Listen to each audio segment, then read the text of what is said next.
gentlemen, welcome to Ottawa. We are at the Canadian Open Bouldering Championships 2020. Pete Woods here with Phil Entier. Phil, comment ça va aujourd'hui? C'est merveilleux, Pete.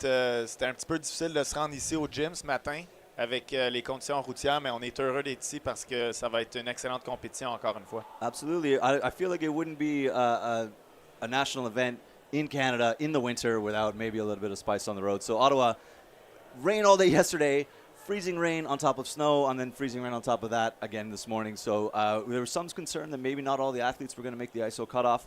Hopefully, we haven't heard that there's a big problem, but hopefully everybody made it in. Yeah. We are going to bring you semifinals starting in, at the moment, if we're on time, about a minute and a half. We're going to build up through as we normally do. We're going to talk to you about the boulders. We're going to do a little bit about how the format works for people that haven't seen a lot of climbing competitions before. 20 female climbers, 20 male climbers at this moment, barring a couple of notable absences that we'll talk about later. These are the best climbers in the country. Yeah, from all across the country, BC, Alberta, all the way to the Maritimes. So it's going to be interesting to see. Some of these athletes have come out on top in the Western regionals and others in the Eastern regionals, and now all of them are put together, and it's the top 20. We need to narrow it down to top 6 for finals later on today. So it's going to be interesting, Pete. Absolutely, and we'll often say, and the route setters will often agree, that the semifinal round is the hardest round. We got to get from 20 down to 6. We got to really test the athletes and make sure that we've got the right setting in place. And if the boulders are too easy, then you run the risk of letting far too many climbers top boulders, and now you're not learning as much about the athletes and how hard you can set the finals because you've made it so that all the boulders are getting topped, and now we're looking at attempts or we're doing countbacks to split people out. So do not expect to see a lot of success in the first quarter of the round. There might be some dark horses. That's what makes it exciting. Some people qualify in different positions. So there's some very strong climbers in the middle of the field. Notably Seb Lazur, who has the capability to win this comp, will be coming out in 16th place. So don't be surprised to see a few tops, but also don't be surprised if for the first 5 or 6 or 7, maybe even 10 climbers, we don't see a lot of tops through the round. Right. And, as this is a semifinal round, at some point in time, we'll have 8 climbers on the wall at the same time. So we'll try to get this action your way back home and convey all the spiciness of the boulders we're having right here. But bear with us as there's going to be a lot of action in the semifinal. Right. So we're going to start with Bronwyn Carnes from Ontario and Francis Bilodeau from Quebec. And they are going to be our first 2 climbers out, going from 20th place all the way down to first place. Bronwyn Carnes, one of those surprises to be in 20th. You're looking at somebody who's podiumed at Youth Boulder Nationals. You've looked at somebody who's podiumed at the Youth World Cups coming out in 20th place. So she snuck her way in, but all you got to do, as the saying goes, is get into the next round, and then the slate is wiped clean, and away we go. Yeah, and, the benefit is they're climbing on as clean as the boulders can get. Mm-hmm. And low expectation can often mean high delivery. Yep. So less stress, you're just going to climb. And here we see Francis qui grimpe à bloc shop, qui semble être en mesure de prendre le coin du volume comme si c'était une réglette, se rend déjà à son premier essai à la prise de zone, mais je ne crois pas qu'on va lui donner. No. Do you think they're going to give that to him, Pete? He moved off of it to bump up. Yeah. I don't think that's control. I think sort of the rule of you must make a movement while touching the hold. I think that's more of a desperate stab. I also think it's interesting that that volume must be sitting out from the wall just enough to crimp. He didn't even hesitate. He didn't try. He grabbed it as 2 crimps. And you wonder, a quick look for Caleb, who's chiefing the event as a route setter, is thinking, could you put 1 extra screw in there to flatten down that volume? But, such as it is. Does it make it a lot harder? Make it a lot easier? We'll see. Yeah, he is pretty sure that he wants to crimp those. I do think, though, that was not intended because no. They wanted it to be an insecure movement through here.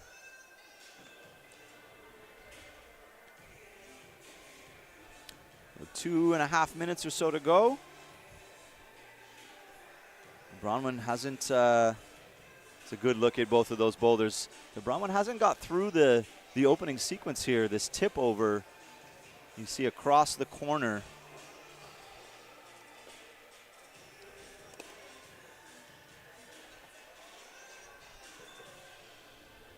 Let's see if she can get this. So this is a bit of a faith move across here. That's more success. And as we see this, the comp unfold, we see the athletes come through.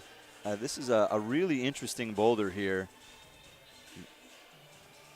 So you see Bronwyn right now staring down the only holds, really. It's volumes all the way along. Comes very, very slowly and carefully across the beginning, and then quite dynamically, and then goes back to being very, very slow and very careful. C'est a little different approach here. Oui, puis ça demeure toujours un mouvement qui est exigeant. C'est ce que Caleb nous disait, l'ouvreur en chef pour cette compétition, Caleb Thomas. Donc, en fait, on doit délicatement transférer notre poids par-dessus notre jambe gauche. Puis, one thing Caleb told us was that the foothold that you need to step out on is actually the smallest in his repertoire, that in his collection, and he sounded it off as well. So it's a hold on a volume. A lot of these climbers will be used to that kind of situation, but he's made sure to add a bit more insecurity by, polishing that hold off a bit. Right, and it's even he's adding security by at least adding a foothold to the volume, but in some cases now you're thinking, oh great, I have a foothold, and then all of a sudden it's really not that good. So he's nice. You see the catch there from Bronwyn. Well done. 30 seconds to go. So no pluses in the semifinal round. 5 minutes. When that clock hits 0, you need to have had both hands in control on the finish hold. And this is not an easy finish. Yeah. Big press coming up here. And you're like, see Bronwyn really fighting. Yeah, and we could see her left hand that was pressing out, slowly sliding down the volume. And that was a really good try by Bronwyn on problem number 1. Yeah, very good effort. And you see the progression from, I think she tried that maybe 4 times. So, that's what you want to see is if you're not going to do it first try, you want to see that increasing amount of success between your second, third. I mean, most of these climbers, unless the first move is, an insecure or low percentage move, will only try these boulders 3 or 4 times. Some, the really powerful max output boulders, if you fall off the finish hold, you might only try it 2 times. So time management, clock management, attempt management, mental stability, trying a boulder a whole bunch of times can get in your head as well. So there's a lot that goes on in the 5 minutes in this round, and there's a lot that goes on in the chair. There's a lot to think about after you're just come off a boulder. How long do you think about what you should have done? How quickly can you turn your mindset over to what you need to do because you still have climbing to do? So here we see Babette Drouin wasting no time, and Ethan Pitcher also jumping up right away. Yeah, both of these athletes have represented Canada on the Youth World Cup circuit, and actually Babette is actually the Youth B Pan Am champion from 2017 when those championships were held at that point at her home gym, Horizon Rock. Right now she climbs out of Aliup. And Ethan Pitcher, who crosses the border for training. He lives in Colorado but is a Canadian, so he comes back up to Alberta to train. Babette going. C'est un beau mouvement contrôlé de Babette. En fait, elle y va avec les pieds en premier, alors que la plupart des ouvreurs nous montraient une méthode qui faisait en sorte qu'on y allait les mains en premier vers le volume. Mais il lui reste encore pas mal de temps à Babette de trouver la séquence suivante, mais elle débute bien sur ce bloc-là. See Ethan here not crimping the volume.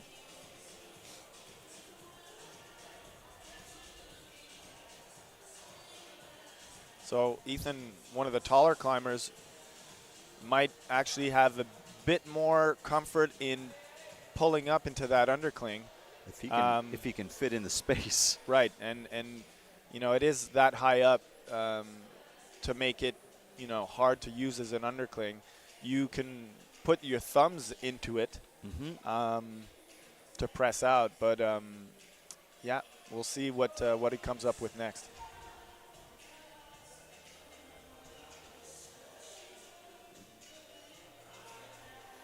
About 2 minutes to go. Babette still going that very controlled foot first. And then I don't feel that she really committed to the jump here the first time. She sized it up, but wasn't really that springy. I mean, you do have to transfer a lot of weight left to right before you can get anywhere. And you see that sort of hesitation in the middle. You get the start the push, and then you really got to go a lot of one leg. And Babette, actually, if you follow her on Instagram, you can get a good sense of how dynamic of a climber she is. And she really loves to jump, double dyno, do all the modern climbing movements that you can expect. And so in this effort, try, she was, I think, a bit out to the left. Whereas what we've seen is from Bronwyn is, you want to have a bit more of a push out from the right to get underneath and closer to the zone, the bonus hold. Absolutely, and as you say, these athletes train across all the styles, so they're not just trying to get strong. They're in the gym. Oh, you see, Ethan with a slip. That hurts from here. That hurts. I think I even heard that. So the job of the route setters gets interesting because you have to create movement in competition that is different enough that it's not just, I've done this 100 times. So, have you had a one-leg jump before?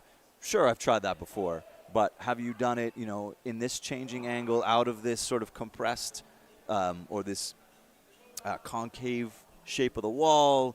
The angles are changing, so it's about finding the subtleties in, sure, we've all seen coordination run and jumps. We've all seen double dynos. We've all seen double heel hooks. We've all seen all of these things across all of our years of training. But the route setters are going to find a new way to give it to you and make you think twice about it. So we see Ethan just coming off at 5 minutes. And I think Ethan secured the bonus. So, yeah, I think on that try, even on the try when his foot came off, I feel that he had he was moving while using it. Remains to be seen, of course. If you want to catch up, compseason.com, Open Boulder Nationals will have the results. In this instance, as the climbers finish the round, it will be updated. They're not being updated live as we go. So at the end of the round, of each climber's round, their scores will pop up in comp season. Donc, on a Corinne Barry qui grimpe chez Block Shop, qui est ouvreur chez Block Shop. J'allais dire ouvreuse, mais c'est pas la bonne façon de le dire. Puis, juste en dehors de l'écran, ben là, on le voit, Francis Bilodeau qui se rend à la prise bonus du bloc numéro 2 pour les hommes. And the top of this boulder is hard.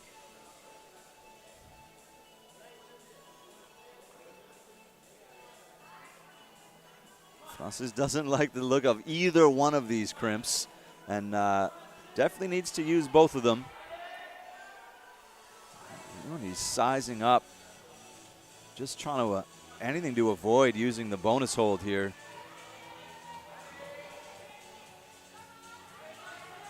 Francis ici qui démontre quand même de la patience. Good control, good patience, yeah. And then it tells you how bad that bonus hold is that he chose an awkward match over using it to move on. Yeah, and it's obviously slanting to the side so that you would need to get into it with your shoulder. You're pressing out with a similar hold that is actually a foot lower down to the left. So a lot of pressure needs to be put into that shoulder to be able to cross over. But Francis tried to match the higher hold. Meanwhile, Bronwyn coming through on her second boulder. This is again a very, very delicate footwork, pressing out It's insecure, and it's bendy, and it's small spaces. They're challenging boulders. The route setting crew, we hung out with them for quite a bit last night while they were doing their final tweaks, and just listening to them talk about the process and what they were trying to get out of each climber, each boulder across the round. And a lot of insecurity, a lot of commitment, a lot of patience, and things that they were looking for. And interestingly, Caleb was saying, Caleb Thomas, your chief, that the men's boulders, they were actively trying to avoid one theme per boulder.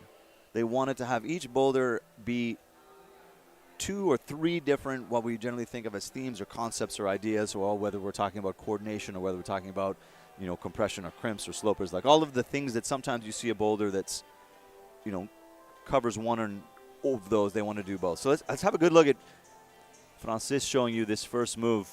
Yeah. Wonderful coordination move. So we have a jump to a coordination to a very small, crimpy, slow pressing finish. So, you know, multiple styles rolled into each boulder should make this round very interesting to watch, and hopefully not cater one person that finds their perfect boulder. Everyone's a bit uncomfortable on every boulder. Yeah.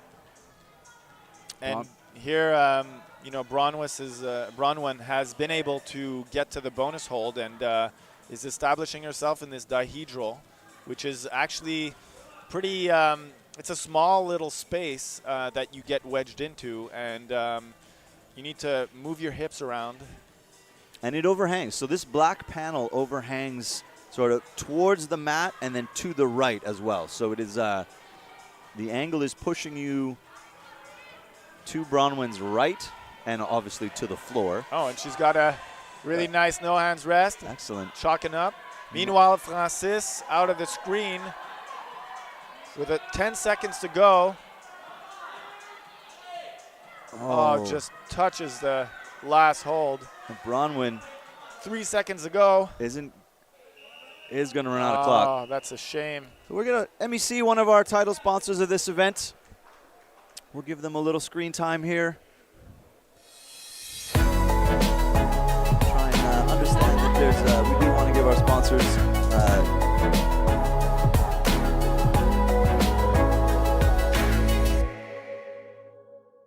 mostly that's brushing anyway.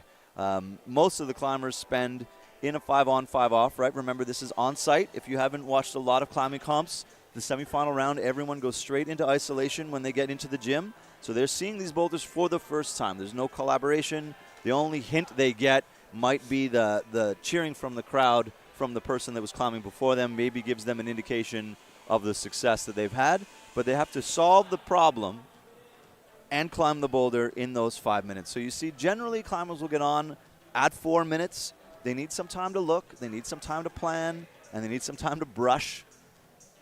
So you've got a lot going on. 5 minutes seems like a long time when you're waiting for the barista to make your coffee in the morning, but 5 minutes goes by shockingly fast when you were trying to top a boulder. That's a good point, Pete. And we've got Marie-Michel Italien from Quebec, the Délire gyms that's come out, and Mitchell Height from Climbers Rock out of Burlington, Ontario, and a big tall boy. Yeah, and just like Finn Battersby was on this boulder just a couple of minutes ago, and yeah, I think he could have an advantage on this slab, but it remains to be seen. Meanwhile, Babette Roy qui ici trouve une séquence assez intéressante pour monter son pied droit un peu plus haut. She's still got to get over. It is a lot of climbing without gaining a lot of height. So you have to make a lot of movements on this boulder, a lot of very small micro adjustments that enable you to move around without losing your balance. So it climbs wonderfully, this boulder, because it's so slow and so careful. Good work from Ethan, who is checked to make sure that he was given the bonus. He looked back at his judge. So a little bit of savvy, followed by a little bit of I don't think I'm going to top this boulder. Yeah, and it's this sequence at the top of boulder number 2 for the men is hard. Both Francis and Ethan have opted to bump up to the second to last hold, but to match that, we've seen it up close, Pete, that hold, and it's a sloping crimp. Yep. And it proves to be really challenging, whereas we've seen other sequences where you're a bit lower and you're actually leveraging the bonus hold with your right hand to be able to cross over with your left to this second to last hold. And as a Gaston, it's a bit easier to move out to the right. Exactly. It changes those angles just a little bit. We, of course, climbed all the boulders yesterday. I think I came out with 3 tops in 4 zones, if I remember correctly. Yeah, but I still beat you, Pete. I flashed everything in my head. We did spend a lot of time looking at the boulders, going through them in great detail with the route setters, just to try and give you some of the inside perspective. And the route setters are the soul of any climbing competition, right? They're building the show for you. They're making the movement, and then understanding the mindset is. I think it's really interesting. I think that we, over the years, are trying to shine a little bit more light on the route setting crews. They're like, they scuttle away when you turn the lights on. They will often defer some of that praise and say, oh, no, it's, we're just this or we're just doing that, and it's the climbers that climb the boulders. But all respect is always due to the route setters who put in crazy long hours, just full effort all the time to make what amounts to be the show that you're watching. So really interesting to get their perspective. And then sometimes really interesting to see that sometimes it's just a little bit of, hey, we'll just see what happens. That's the worst hold I can put there, and we'll just, if it's too easy, if it's too hard. And Babette Roy is inching out to the right, and just losing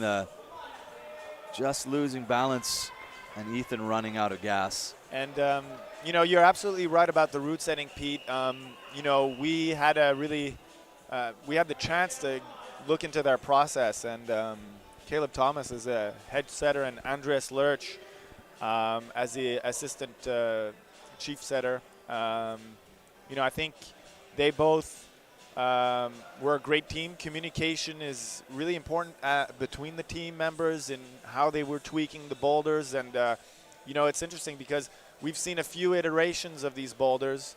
And when we got here this morning, they were different because they were toiling. They were hacking away at making the movements more coherent, more aligned with what they felt the difficulty that they needed, was. And at the end of the day, this is what we have.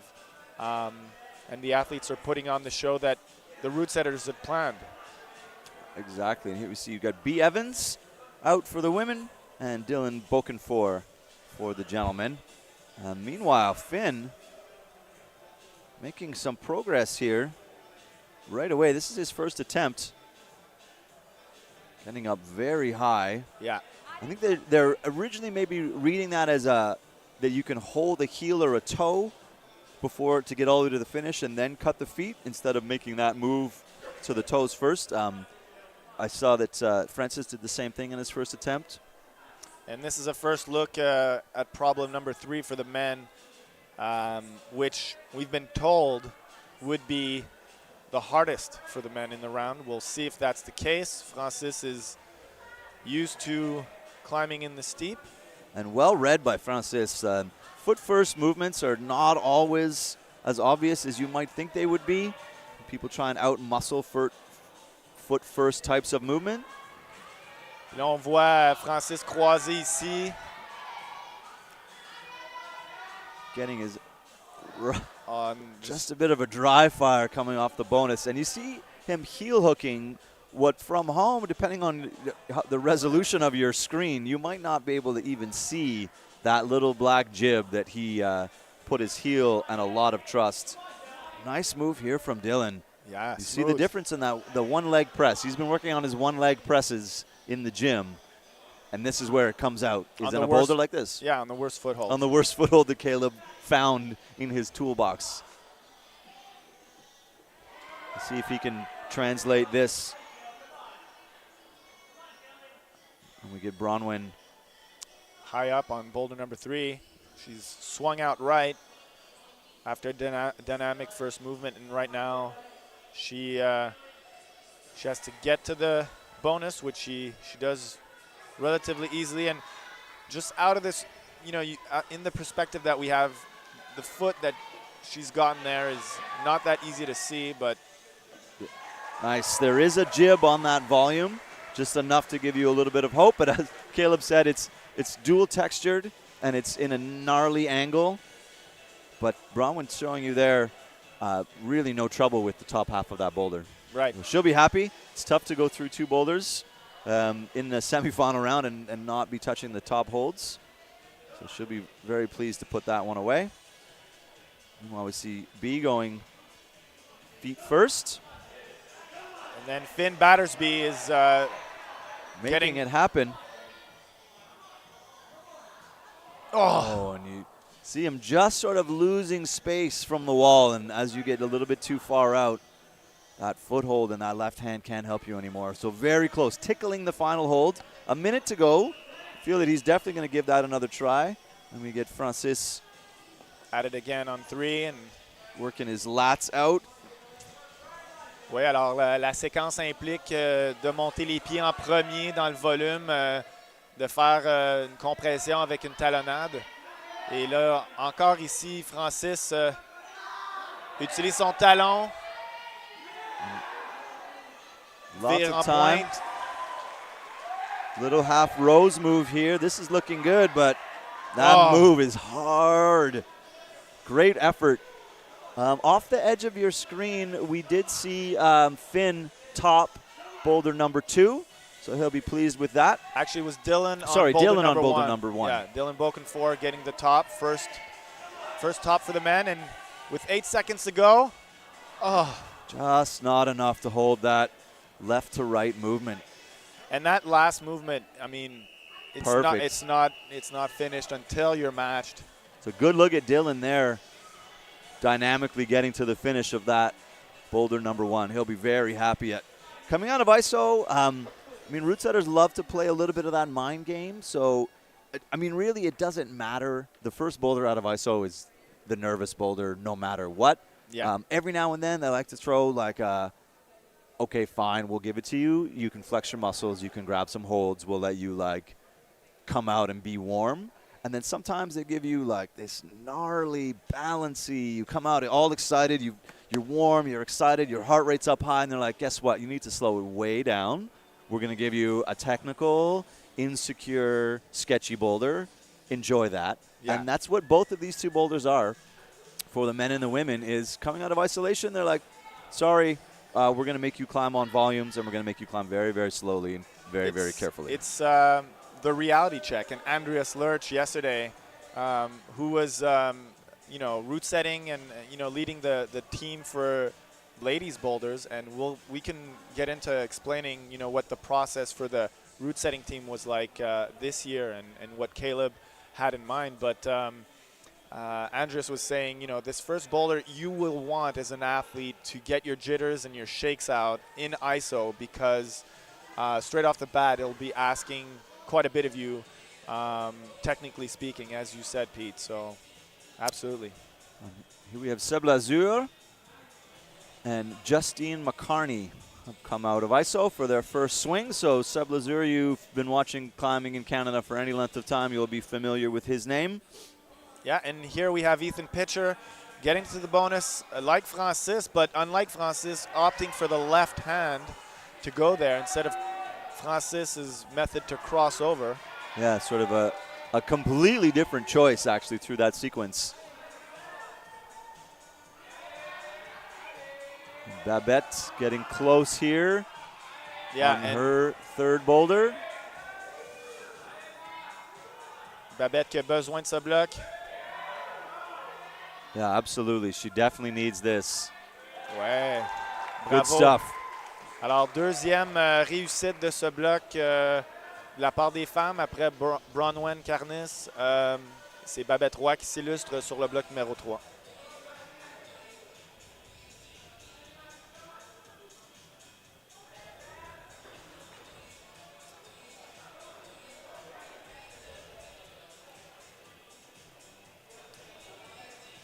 On voit ici Sébastien Lazur qui, si je ne m'abuse, avec 2 minutes encore à jouer, n'a pas encore maîtrisé la prise bonus. Mais ça ne sera tardé. And here, Ethan crossing over like Francis did, finally. But, yeah, that's a tough edge to hold, and he's shaking his hand. He's going to have to rest up a bit and have another crack at it.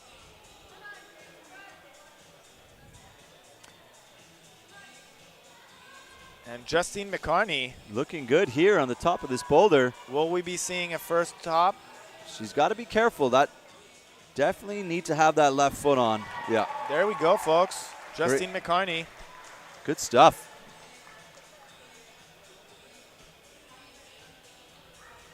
First top of ladies number 1.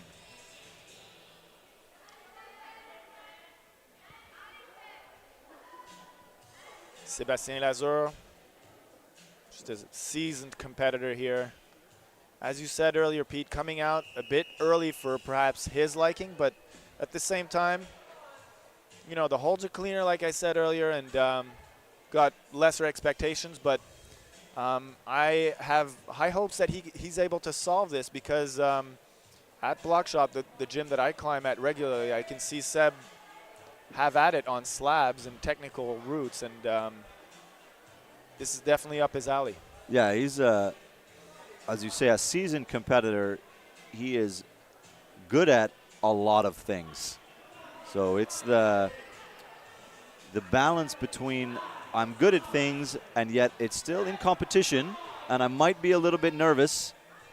Ethan getting through here. Now, he's got the right hand where you would want the left because the finish is very, very spicy to come through backwards. Yeah. So, you know, Francis earlier displayed the rose move. I think that would probably be the most physically demanding but right beta to do. You could also probably match that second to last hold. We'll see. It's not yet been topped, and some fine climbers are still on their way to this to try this boulder. Yeah, we are. We're just getting rolling, actually. You know, in terms of who's in the field right now. Speaking of Yves Gravel, 5 years since Yves has climbed in a national championship, but he has not been absent from the sport. No. And we have a Riley Galloway, who's one of the younger competitors, just coming out of juniors in the last couple of seasons. So Youth A just last year. So this is as we discussed at Open Nationals last year, and at Lead Nationals, the younger generation is making serious inroads at the open level. So there are lots of athletes in this round who are also still competing on the junior circuit. So they are making a name for themselves, and they're coming out swinging for the titles. That's right, Pete. And, you know, we've seen a lot of these climbers actually at the Youth Bouldering Nationals last year. There was a really strong BC contingent on the men's side, and we're seeing some of them are going to come out really as the, you know, better qualified athletes in the field later on. But Finn Battersby that we're seeing on boulder number 3 for the men is definitely one of them. And Dylan Bokenfor also, who top number 1, is also a strong contender from Alberta. So. Yep, young and strong. We just saw Bronwyn send her last boulder of the round. As we see B really trying to get purchase, and Riley. Yeah, this looks like her second attempt. Yeah, it's just trying to see how much hand she can get on that finish hold. Sort of how much foot do I need versus how hard can I squeeze. So sometimes you use that hold to bring your foot up, and sometimes you bring your foot up in order to use the hold. And there, once she got that left foot established, no problem from Riley Galloway. Yeah, really patient. And here we're getting a look at boulder number 4, really dynamic compression move out to the right. And then Dylan here was up there just a minute ago with a very similar result. That right foot just come spinning off that little jib. You know, as climbing has progressed and athletes have gotten better, the footholds have been getting worse. And it's been a common theme for a few years now is a lot of very, very small feet on the technical boulders. And I mean, I encourage you, if you're relatively new to climbing, to try boulders in your gym that are, you know, in that sort of upper grade range, and pay very careful attention to the footwork, because that often makes the difference. Getting strong is important, but getting really, really, really good footwork is going to put you in positions to be more successful. Nice work here from Finn. Wow. We might see what the top hold looks like, at least what needs to be done to finish. Great stuff. Yeah. We were talking about the BC boys, and Finn, you know, really looking quite confident on that Rose move. He just did. like, you know, spun out of that, like really with Lots of control. Didn't look stressed out, didn't look shaky. Relatively good crimp. That the one you rose to that you can't quite see in the black. Really had no problem, though, finishing casual. that boulder. Yeah. And B here, 35, 40 seconds to go. Needs to solve this transfer out of the dihedral onto what becomes just sort of a barn door, really, and then just a vertical move straight up. But extricating yourself from this position has proven to be quite difficult to this point. And she's got 15 seconds to go. I think it's possible once you've latched that hold that she's got for a left hand. I think she'll want to have a right. Now you got to rush a little bit. She knows the clock. 3 seconds. Oh. Wow. That's Heartbreaker. heartbreaking for sure. And that's it for Bronwyn and Francis. Great look here at the control displayed on that. Even sort of that right shoulder came out. Didn't blow himself off the holds. Really no problem. That brings us, who do we got? So, yeah, we got Kinwa Lai from BC on men's number 1 and Kat Karkner for the women.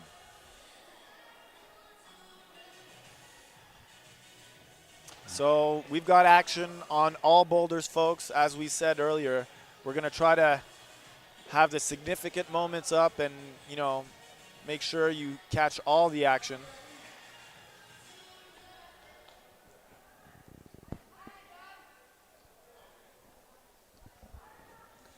Good look. No holds at all on these opening moves here, just volumes. Justine getting up high.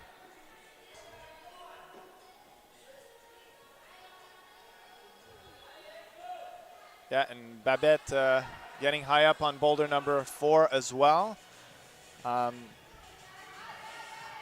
She can definitely do this. I think it's in her style. Getting to the bonus. Both Justine and Babette making good inroads. Great job. And that's 2 tops for Babette.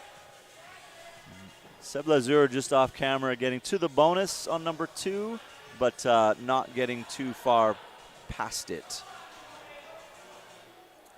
Justine getting into the same situation that we just saw B. Evans, where you could stay here all day, but it's very difficult to leave. Meanwhile, just out of the screen, Kat Karkner really getting into that last dihedral before getting to the top hold on prom number 1 and falling, but she's still got 2 minutes and 42 seconds to go. Marie Michel here, just trying to get,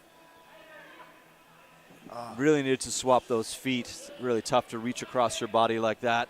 But Justine looking secure here. Yeah, she's got her right hand on the right foot, right in the right spot. And there you go. 2 out of 2 for Justine McCarney. Really good stuff. She's looking like the lady to beat right now. Yeah, that's when you're putting yourself in a position. 2 out of 2 is right where you want to be. Seb Lazur here. So this is the harder way to finish this boulder. Yeah, you got almost nothing on that left hand.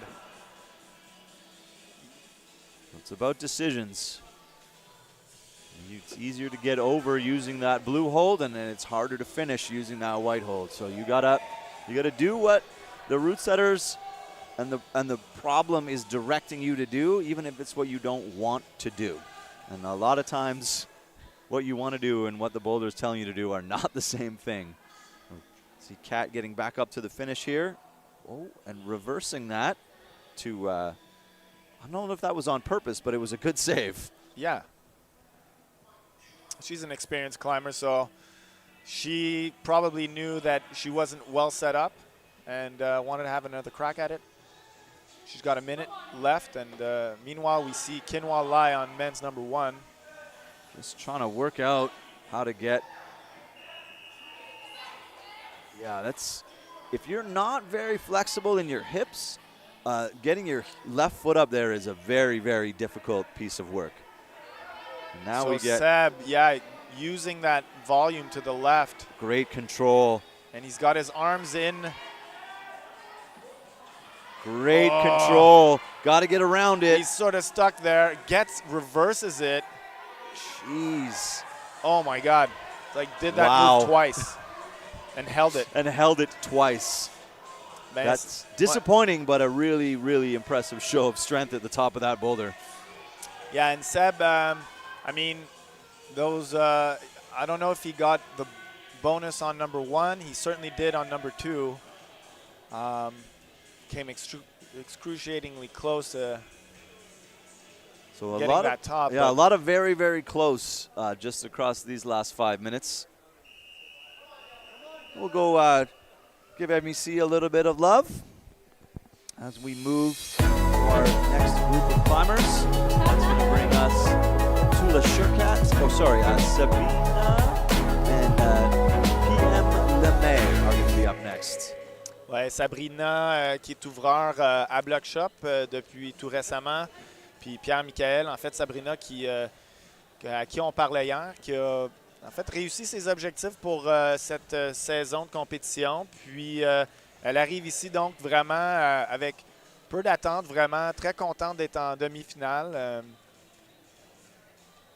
Yeah, very happy. That's his first semifinals appearance at a national championship. So, he said goals are being achieved.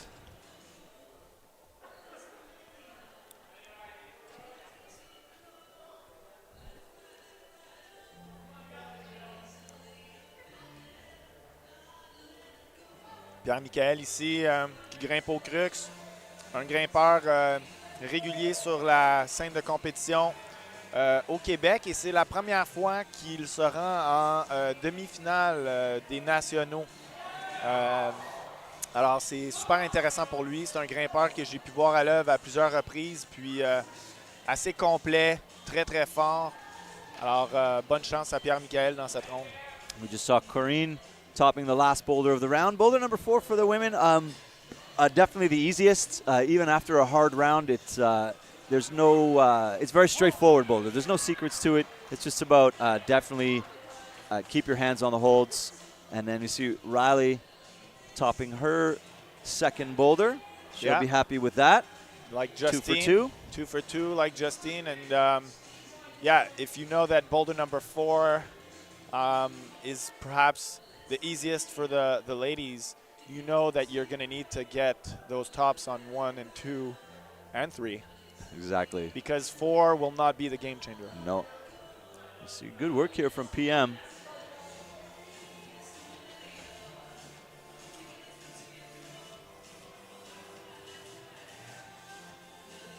Just trying to decide how much faith he wants to put in this volume while making the last move. You can go with either hand here. The more control you have, you can go back down even to the blue hold as an undercling and go left hand to the finish if you like, or you can go out right making the match a little bit harder. So you got options at the top of that boulder. No one's really showed us that yet, but we've only seen a third of the field so far. Yeah. B. Evans making the run and jump move. Yeah, and she's opting to go with her left hand to the bonus hold and then matching. I mean, it's a good crimp, but it is small, so this is going to prove a bit taxing. Yeah, and this is another great example, really, through this round of a sudden change in style from, a coordination run and jump to two very, very small crimps. Yeah. And very careful footwork required, and good work here. Yeah, Finn Battersby getting high up on problem number 4. First good look at it, and first climber to get here. Yeah. Meanwhile, Yves Gravel, and this is crimps are his happy place, but just let down by some footwork there. Yeah, it crimps. I mean, that's an understatement. The man puts up V14s. Did so actually quite regularly last year. Competes in international grip strength competitions and comes back with some silverware. And the man is a beast. Exactly. Oh, B. Evans opting for this is interesting. Press out. Oh, making it work, though. There we go. Good stuff. B. Evans finding a way. Pretty big smile from her.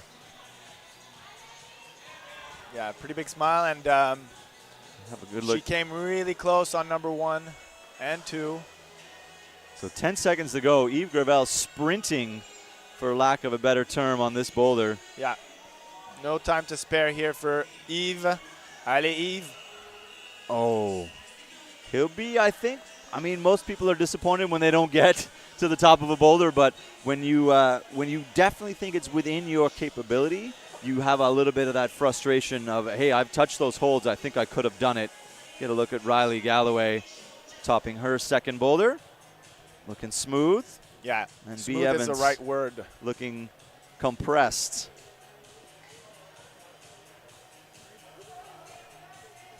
Yeah, if at first you don't succeed, folks, you try again, and B. Evans demonstrating that, getting the top on boulder number 3. Absolutely. Ivan Loof from BC, and climbing next to Tula Shurkat. A BC for their first duo. time out. Yep. Yeah, you will see quite a good representation from the West in this semifinal round at this competition in general. So it's great to see. It's hard to travel all the way across the country. It's a long way to come from BC to Ottawa. But it's great that we have pretty deep fields from both the East and the West this year. Justine getting to the bonus on her first attempt. A flash from her here would be huge. And that's what we've got, Pete. Yep. That's 3 tops for Justine McCartney and a flash on number 3. And with 4 being pretty much a given, that's a good sell from Justine. Yeah. I mean, barring that other competitors later down the field will do, the 4 boulders in lesser attempts, I think she's made a strong case for herself today, Pete. Absolutely. You see Seb just coming up short on the big move off the bonus. Yeah, and as we saw earlier, Seb had his left hand on the bonus, opting to do a huge crossover, but we've seen others actually have their right hand on the bonus, and it's a bit of a shorter reach to get to the volume. But then there's no hold where you're getting your left hand on the volume. It's just compression. So, you got to choose the lesser of 2 evils, perhaps? Yeah, it's the what do you feel most comfortable doing? And then sometimes actually that's also not true. You have to do what you feel uncomfortable doing. And it's that level of what are you capable of and how far outside of your decision making can you get creative. So it's easy to think, oh, yeah, left, right, left, right. It's very difficult in 5 minutes to do something that is unorthodox or abnormal to the style of climbing that you might be used to. And sometimes unlocking that mentally is harder than grabbing the holds and getting to the top of the boulder. Yeah, and that's the whole mental game of this. I mean, all of these climbers could climb these boulders in one session, but they have to do it in 5 minutes. Exactly. Alors, Sébastien, encore une fois, très haut. Réussit à faire le très gros croisé avec un crochet de talon. The half Fait rose le move. derviche tourneur qu'on appelle en français, puis arrive à faire un top convaincant sur bloc numéro 3. Il va être heureux. Yeah. Lui qui n'était pas assez proche, en fait le plus proche de tous les grimpeurs à date pour le bloc numéro 2. Et donc un premier top pour Sébastien dans cette compétition sur le 3. Really good stuff. And we were wondering how hard the match was going to be, and both Finn and Seb have showed us that once you've got your hand on that sloper, they're in pretty good position to finish the boulder. So that's not going to be an issue for most of these climbers. Most of the climbers who get there. Right. 1 minute to go, Pete. Quinoa. Doing the slow and steady version. Yeah, which interesting. is very interesting. Getting there. But making it work.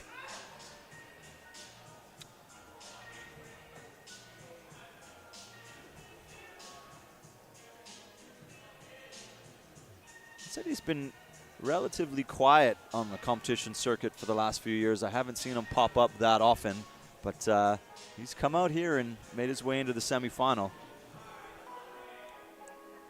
Meanwhile, Kat Karkner getting to that second to last hold. She's been here before and about the same result. Just rushing it a little bit too much. So this boulder's about being patient. And if you are not patient, when you're grabbing good holds, you can afford a little slip of the foot. You can afford to lose your balance a little bit. When you are grabbing bad holds and they're off balance and you're at an awkward angle and your feet are on volumes, all of the slips result in you being in a lot more trouble. So there's the patience is important. Really good climbing from Seb to get through this boulder. Yeah, awesome replay here from our production crew. All right, now we see Brennan Doyle out here, and he will be climbing with Sonia Koliander.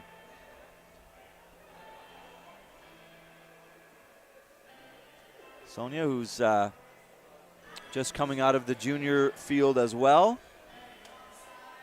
Yeah, and Brennan Doyle will be part of a contingent of Canadian athletes going to the Pan Ams in LA in February.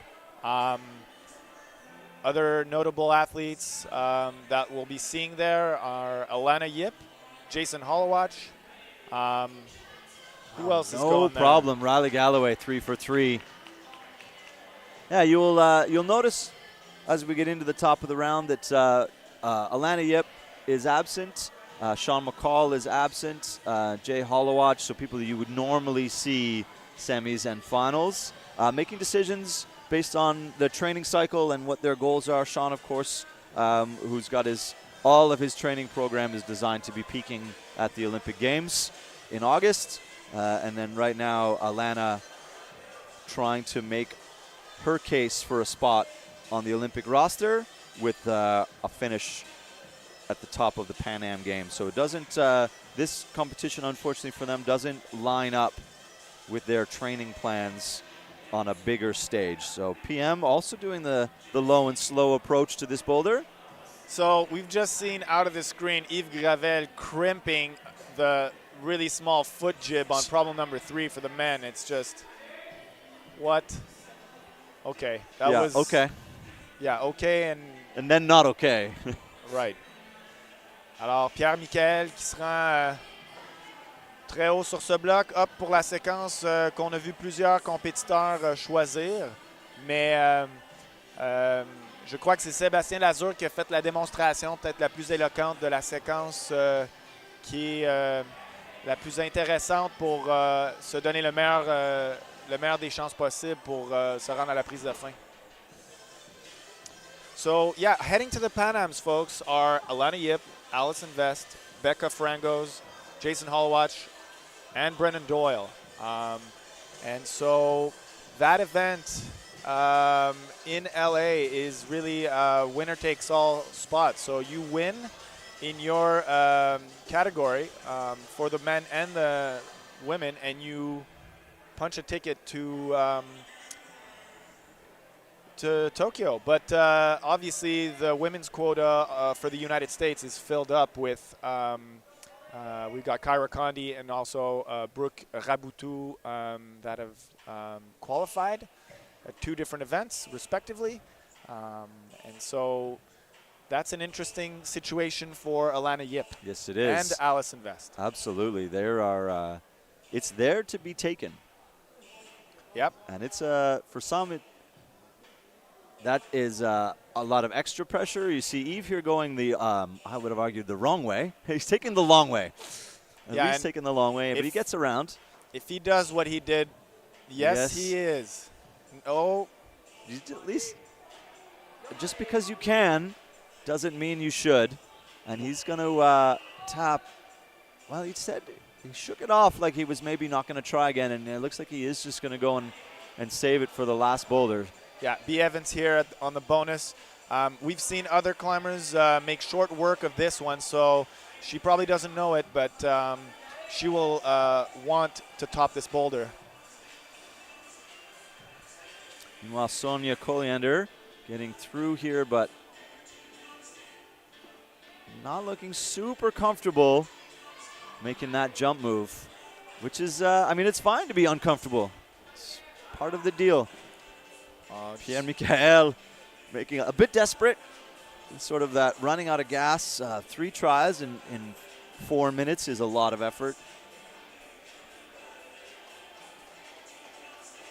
And Sonia sort of started to put in a last-ditch effort there to get at least to the bonus hold. Getting down there. So we've got Jackson McDonald and Sophie Buitendijk coming out on boulder number 1. And good look at Riley, looking very confident. She hasn't looked like she's been stressed by any of these boulders yet. No, just like Justine McCarney, who's just 1 boulder ahead of her. And Justine, looking at the clock, will be pulling up on problem number 4. And after a flash of 3, you've got to think her confidence is sky high. Yep, absolutely. So Jackson McDonald, we are just coming down to the last 8 here. And Sophie Buitendijk coming out of ISO for their first boulders. So there's an interesting, a bit of a debate going on the chat right now about the route setting, as I believe there always is. People are within their rights to have an opinion about what they think the routes, the boulders are going to give us in a round. I think that this is excellent route setting. And I mean, if you know me, I've been around competition climbing for the better part of 25 years. So I know a thing or two. And I think this is fantastic route setting. It's interesting. As you see Seb here making his way towards the finish hold. There you see that right hand flip is critical to finishing this boulder. Really good work here from Seb Lazur. Just got to hold this last half move. Switching those feet. Wonderful stuff. Et voilà, Sébastien Lazur qui réussit les 2 derniers blocs pour porter son total évidemment à 2. Alors, ça le place en bonne compagnie. En fait, il est le seul compétiteur à avoir 2 tops jusqu'à présent. Jusqu'à présent. Mais il y a des gens assez forts qui restent. Absolument. Yeah, so just to finish the thought about the variety across the round, I see here that, you know, maybe that it's missing some dynamic elements. Have a good look at boulder number 2 for the gentlemen. Have a good look at boulder number 3 for the women, and boulder number 4 for the men. Those are difficult, complex, dynamic movements. There's lots of compression. We've got lots of very small footholds, very technical footwork. changing movement. The round is, and the gym, sorry, is more of a vertical environment. So you're not going to see crazy, steep, cut loose campus climbing. You're going to see much more technical, powerful in that controlled sense instead of that explosive sense. And we still have another round to go. So there is more in the bag, and the route setters are here to test the climbers in the semifinal and get 6 people through, hopefully with great separation. That means the boulders they can put up this afternoon for the finals can really showcase some exciting movement. So yeah, and as you mentioned earlier, Pete, it is worth mentioning once again is that Caleb Thomas and his team of route setters here, they've intended to have a bit of everything on all the boulders. It's not like, oh, this is the power boulder, or this is the slab boulder, or this is the coordination boulder. So, they've put a bit of everything in all the boulders to keep the competitors on edge. Exactly. I mean, it's getting harder and harder and harder to make these men and women uncomfortable and to make them work hard. So just give it time. Look at that. Very nice catch there from Sophie Buitendijk. Oh, and Jackson McDonald. Looking for some kind of footwork to match the finish hold. The Getting match a is toe. not easy, but a nice toe hook. Yeah, almost a virtual toe. Yes. It was just a scum right there, and yeah, just believing. oh, and there we go, the Sophosaurus. Sophosaurus, second at Youth Boulder Nationals in 2018, fourth at Youth Boulder Nationals in 2019. So, and an interesting on and near the development, Pete, podium. is that actually Justine McCartney, with 12 seconds to go, is still working on boulder number 4. And boulder number 4. Yep. And she's had relative ease on all 3 boulders before that, and number 4 has been the one that we've seen a lot of people top. Yeah, exactly. So I'm going to say surprised. We'll see how that plays out if the last third of the field manages to get 4 tops all the way through. But, I mean, right now sitting with 3 tops would make you pretty happy. Really nice look at Seb Lazur. Just look at that right hand. Just making a small adjustment that allows him to feel that extra half inch, that left hand into the finish hold. And, as we were mentioning that if you want to appreciate the difficulty of some of these boulders, look at the micro adjustments that the climbers are making. They are not everything pertaining to the difficulty of a boulder comes down to, a big, obvious dynamic movement or, did you grab or miss the hold? Sometimes it's which part of your palm is pressing down, and is that allowing you to move your shoulder in a way that allows you to move your left foot farther, your hips farther by 6 inches to finish a boulder. So that's what we're looking for at this level, is people who are making tiny, tiny, tiny adjustments in body position to be successful. And Riley getting 4 boulders topped. 4 topped. Am I mistaken, Pete? You are not. That is 4 tops from Riley Galloway, and the little run-in-place excitement jump, I think, confirms it. So, hey, if you top 4 semifinal boulders, you should be expecting that that's enough to get you into the final. So from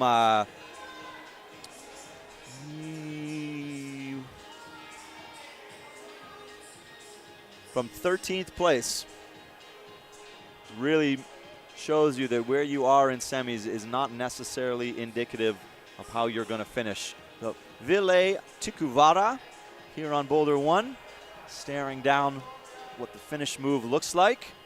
You need to make a decision to use either the foot or the hand here. I really like this smart climbing from Ville. He's been climbing for quite a number of years now. Yeah, local climber here at Team Altitude. We're in Altitude Gym in Canada, and it's a huge gym, Pete. Oh, it is massive in here. You say Pam went up left hand and didn't like it. Will he cross over right? No. Maybe he didn't like it just because it's very small. Yeah. And he's a big guy, but he's really strong. So, yeah. Meanwhile, Brennan just slipping there, it looked like. I'm quite partial to a good brushing, Pete. I've told you this before. You have. You've made a point of it on more than one occasion, is that a good brushing. I actually brushed those holds earlier today. You did. Just when we came into the gym, you brushed those holds. That's, how all-rounded we are. We are well-rounded. We were very helpful with the route setters yesterday. I don't think that they listened to us at all, but we gave them all kinds of advice while they were tweaking these boulders after hours yesterday. It is. I mean, one of the privileges of having this position is that is the go anywhere at any time ability in the gym, and being in the gym with the lights off and the music up loud and watching, these 6 route setters talk about turning holds 1 or 2 degrees, half an inch to the left, an inch to the right, is really, really a privilege, and it's really, really fun. And they're good natured, they're having a good time, and we tried to give them some advice, and they didn't really take any of it. Right. And shout out to this team. So we mentioned Caleb Thomas was the chief. The CEC selected Caleb, and actually, Andreas Lurch is the assistant chief. So Andreas sets at the Hive gym in Vancouver. And how they set it up was that they had 2 teams going. Caleb was in the men's team, so for the 4 men's boulders, and he was assisted by Keito Watanabe. What more needs to be said about that Japanese strongman? And also Sean Hunter, who is a really seasoned competitor on the Canadian scene. And so, the gorgeous men's problems that we've got is really the development of that team. And on the women's side, so Andreas Lurch was assisted by Aggie Saint-Jacques and Oscar Lanzagorta Sanchez. So Aggie, this is her home gym, and Oscar sets out of the Canyon Gym in the South Shore of Montreal. Zoe Beauchemin just running out of clock. Had to rush that last move and didn't quite get there. So getting treated to that boulder right out of the gate. Unsuccessful. Well, this is Riley making no mistakes on her last boulder of the round, where we're surprised to see a couple of the climbers who had top boulders before that come up just a bit short. So, all right, now we get Guy McNamee and Jane Cuff are going to come out, start their rounds. Yeah, Guy, what needs to be said about this, powerhouse of a young climber? Yeah.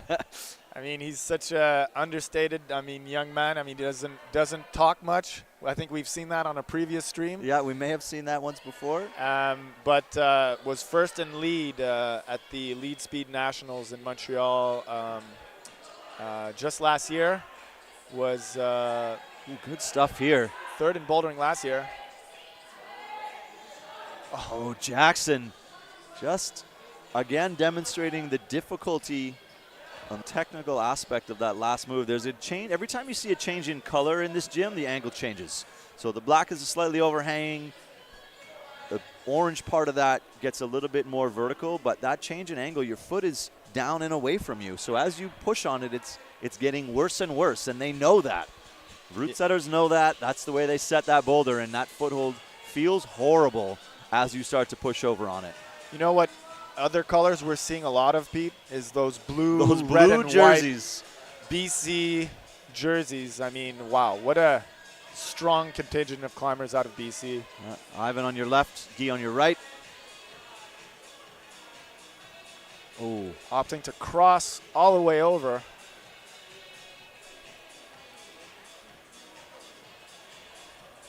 With 2 minutes and 50 seconds to go, this is still Guy's first attempt on number 1. Yeah, he is if we're talking about a patience climbing required, your poster child is right in the middle of your screen right now. Just never seems to run out of gas, right? No, exactly. And if you watched Lead Speed Nationals last year, look at that crafty toe hook. He just kept climbing. He just didn't let go. And that's sort of my goodness, Guy McNamee. Flash. And I think that's our first flash of number 1. it is, and that is a really impressive. That dead point is a lot harder than Guy just made that look. Yeah. I'm very impressed. Wow. Nice job, Guy. Just coming up shy. Jane Cuff.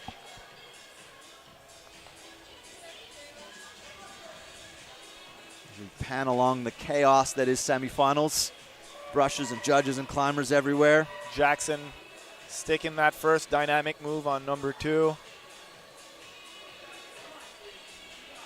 Now So got to keep it together here. Yeah, I really like how this problem looks because here he's opting for the beta we've seen Seb use, and Nice cut over. foot's well placed. Oh, And it's so close, and yet it's so far away. and we had the chance with the route setting team to see these boulders being climbed by Kaito. Oh my goodness. And did he break a sweat, Pete, or He was not sweating. not even breathing heavy? No, I don't believe so. He's next level. He's a level up, and the running joke was what that boulder grade would get at his home gym In Japan. and Japanese V7. Japanese V2. Oh, His V7 over here was one of the running jokes. He was like, yeah, it's okay. yeah. It's just hard enough. Yeah, the Canadian equivalent on the world stage is the Japanese bouldering army, but here we've got the BC bouldering army, and they're having at it right now. Good look. Good work there from Tula. 15 seconds. Enough time to top this boulder if you don't make any mistakes. Yes, let's go. Allez, Tula. There we Wow. go. With 1 second to spare, Tula Sherkat getting a very important top in the middle of the round. So next out, we got Nathan Smith, last year's second place. Have a look at this from Guy. Yeah, just a lot of. No one has even looked at that yet as an option. The foot is so low down, and he was relatively, stood up. Yeah. I mean, and when you don't have those legs flexed, how do you generate? From those shoulders. Wow, wonderful stuff. So Madison Fisher and Nathan Smith out on problem number 1, and those are 2 perennial front runners. Absolutely. We're getting into the top 5 climbers right now from your qualifying round. And Maddie Fisher, I mean, what do you say? She won Eastern Regionals. She was second at Boulder Nationals last year. So she has shown you that she is capable of podiuming at this event. And she will be looking to repeat that this time around. Ici, on voit Sabrina Taillé-Ed qui s'exerce sur le dernier bloc de sa ronde. Je ne sais pas, j'ai pas remarqué si elle a grimpé le numéro 3, mais on est certainement derrière elle pour réussir le bloc numéro 4 qui, jusqu'à présent, semble être le plus facile de la ronde, mais ça a quand même donné du fil à retordre à des grimpeuses très, très, très fortes aujourd'hui, comme Justine McCarney. Et entre-temps, on voit Zoé Beauchemin qui grimpe à Alley-Up ces temps-ci. Elle est très patiente. Il faut être très patiente. On parlait ici, la flexibilité ici, c'est pas assez facile dans cette entre les deux volumes. Big Nathan Smith on your right. Yeah, I mean, you got to think that he's definitely strong enough to hang on. It's about decision making for him, I think, at this point. This is you're watching 2 very good climbers just unsure of what to do.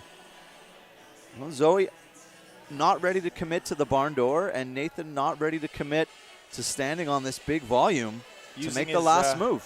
Yeah, using his important reach to be able to get to that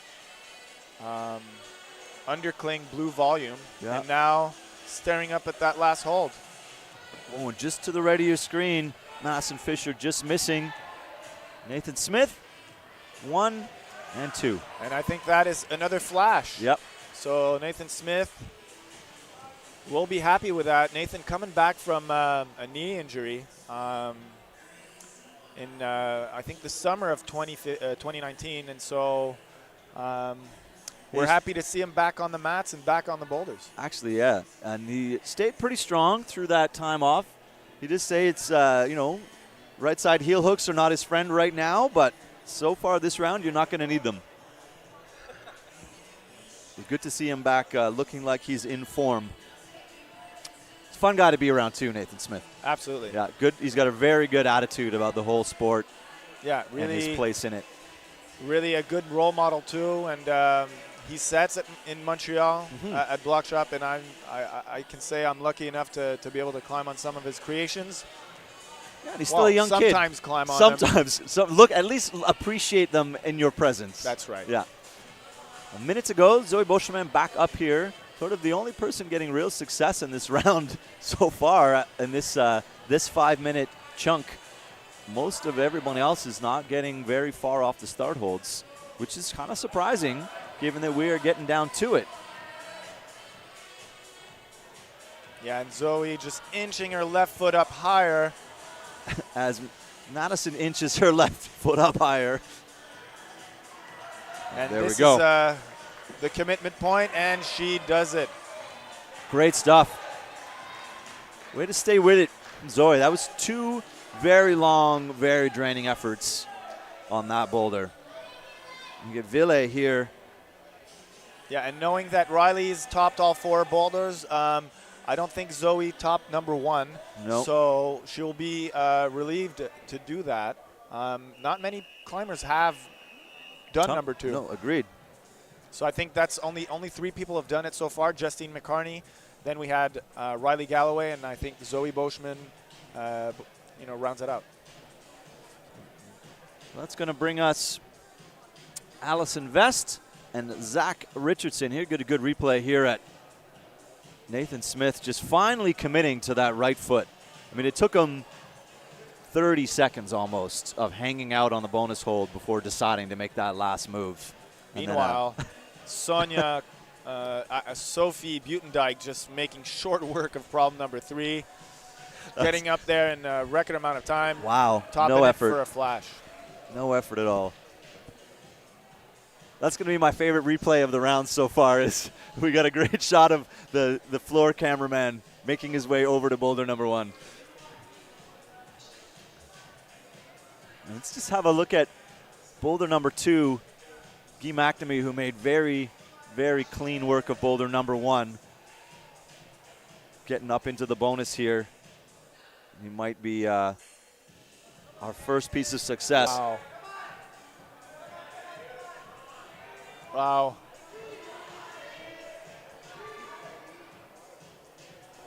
Oh, and Guy falling off just at the top. He's still got some time. Just as we saw Jackson McDonald coming off as well. 3 minutes and 20 seconds to go.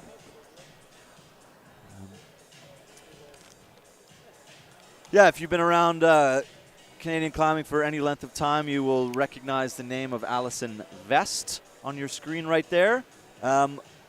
Last year at OBN in Calgary, unfortunate to get injured on the first boulder, I believe, and was unable to complete the round.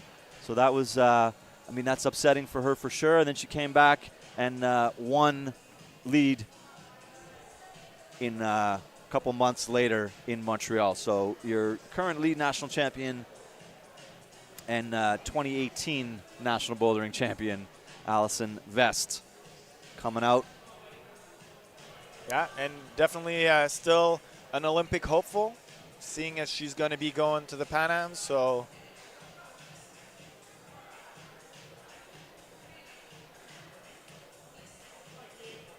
Zach Richardson is your your reigning national champion in this event. That's right.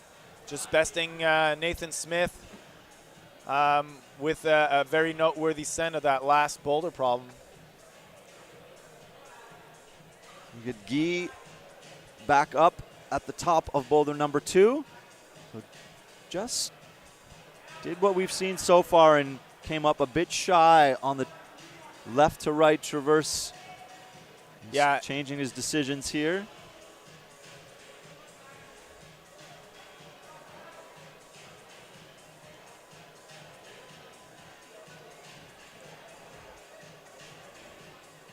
So he seems he's going to commit to the Gaston. Oh, man. Yeah, that move is really hard. And he stuck it initially with just a low left foot on the white hold. It's impressive because that, right-hand bonus hold is really, really sloping. Bad. It's a sloping crimp. It's and really bad. Yeah. And that's a good demonstration, Pete. He did that move earlier, just about a minute and a half ago. Yeah. And just trying to replicate that. Unsuccessful. It shows you just how much it might have just, taken as far as energy and tension. So that's one thing that we need to appreciate as we are spectators of these athletes is just the number of really hard attempts that they're putting into this. It actually requires a lot of power endurance. So they're not just powerful, they're able to sustain powerful moves again and again and again. As we see Allison not getting through the finish of boulder number 1. And we see Zach also not topping boulder number 1. Yeah. I didn't see if he got bonus on one of his first few tries or not, but he's going to walk away without a top, as is Allison Vest. So that makes it interesting. So you have Riley Galloway, and then you have Justine McCarney, who topped the first 3. So all of a sudden, 3 or 4 boulders with some of your top people right now slipping off.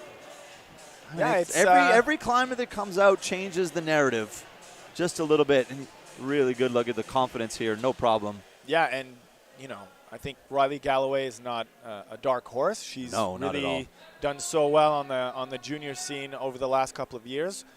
We've seen that in the youth bouldering and the youth lead championships over the years. But Justine McCarney, I mean, I'd not heard of her or seen her climb before, and she's just really put on a terrific show today in these semifinals. Exactly. And, I mean, Justine is one of those climbers who's always been around and is always good at climbing and sort of ratcheted up this year. She was second at provincials just, less than a month ago. So she had a good round today and a good round yesterday. We have on your screen Paige Baktischuk from Alberta, who has stormed onto the stage in the last couple seasons. Third at OBN last year, second at Youth Boulder Nationals last year, second at Lead Nationals last year for her age category. Has really decided to step it up. You put in the time and the effort, and you're rewarded with results. Nathan Smith, Madison Fisher on your screen right now. Nathan Smith grunting as he crosses over. Get that. Wow. Not over. No. There you have it.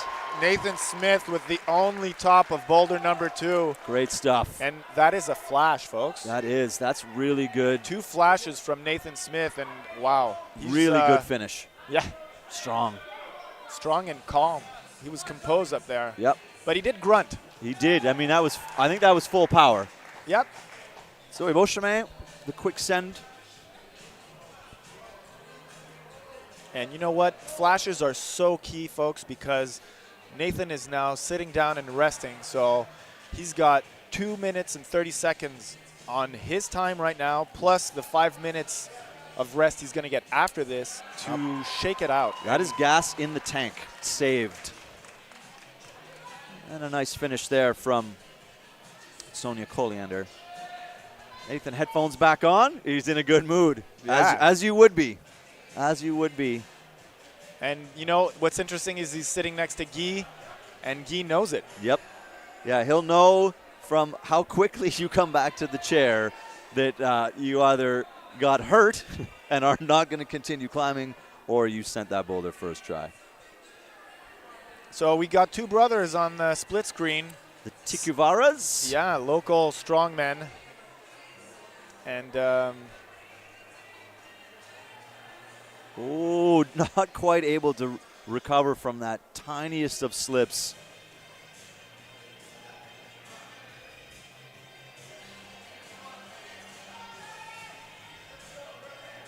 Madison coming back up for another swing.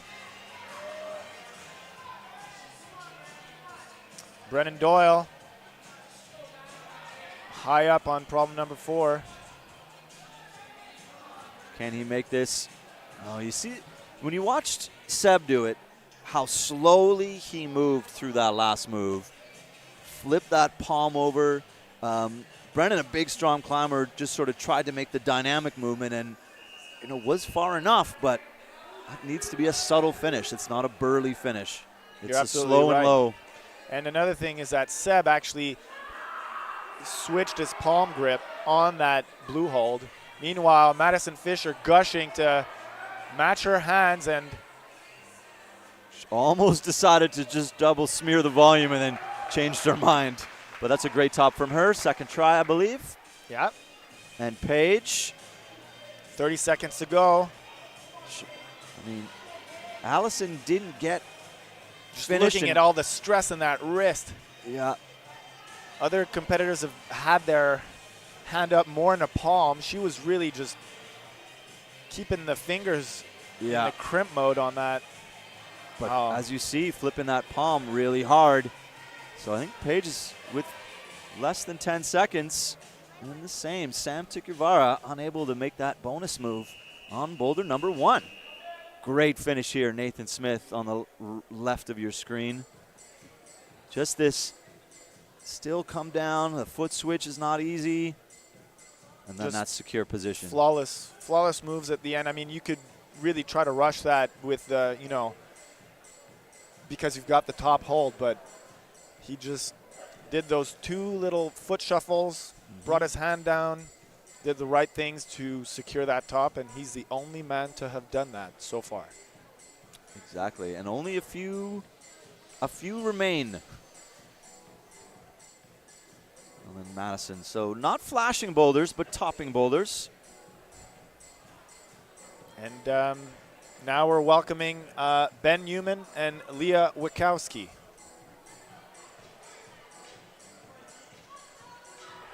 So Ben Newman having a great day. Zach Richardson here. Let's see what he can do on this boulder. He'll be frustrated after not topping 1. And it's either that nervous energy or that, you know, angry energy. Maybe that's going to be helpful here.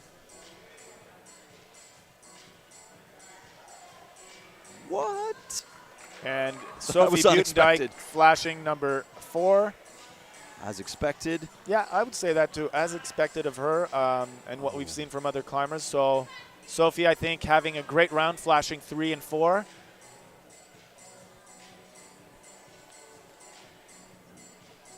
Leah giving things a bit of a brush. There's no holds to brush, but you brush the volumes anyway. Right. Allison Vest. Getting up into the inside those triangles. And you see that at the very beginning of the round, Francis Bilodeau crimped the volume, and we wondered if that was going to become a habit, and not a soul has done it since. We've seen Quinoa try that as well. Oh, did he? Yeah.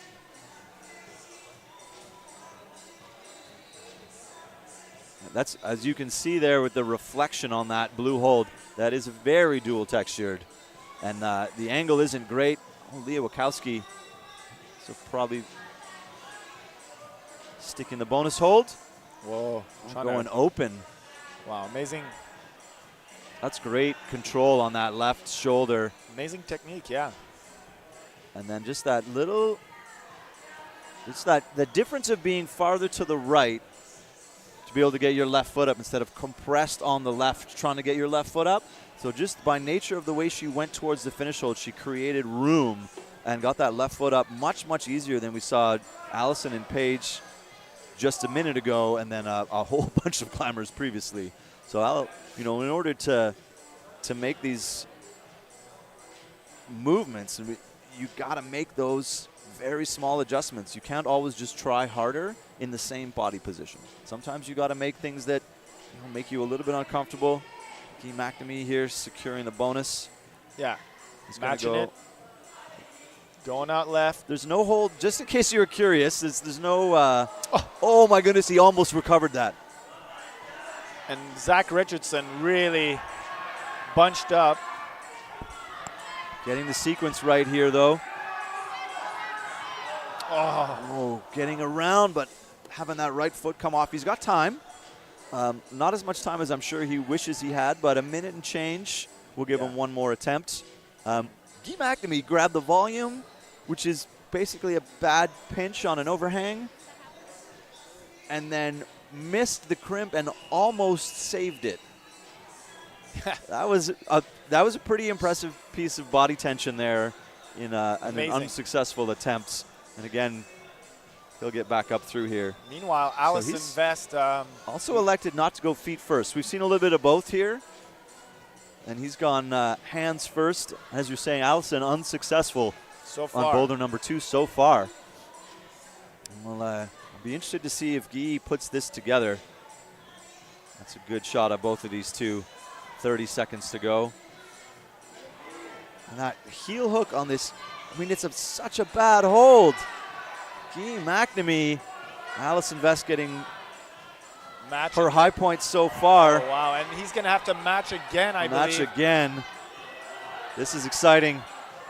He went for all the marbles. I think he tried to double. Oh, my God. Allison Vest just pulling in almost a buzzer beater on number 2. And she looks stressed. Yeah, she is the word I would use. And, that's just experience, true veteran grit from Allison Vest, because she was cringing on a number of her attempts on this boulder and manages to pull it through. And so that's key for her, because I don't think she got a top on number 1. No, she did not.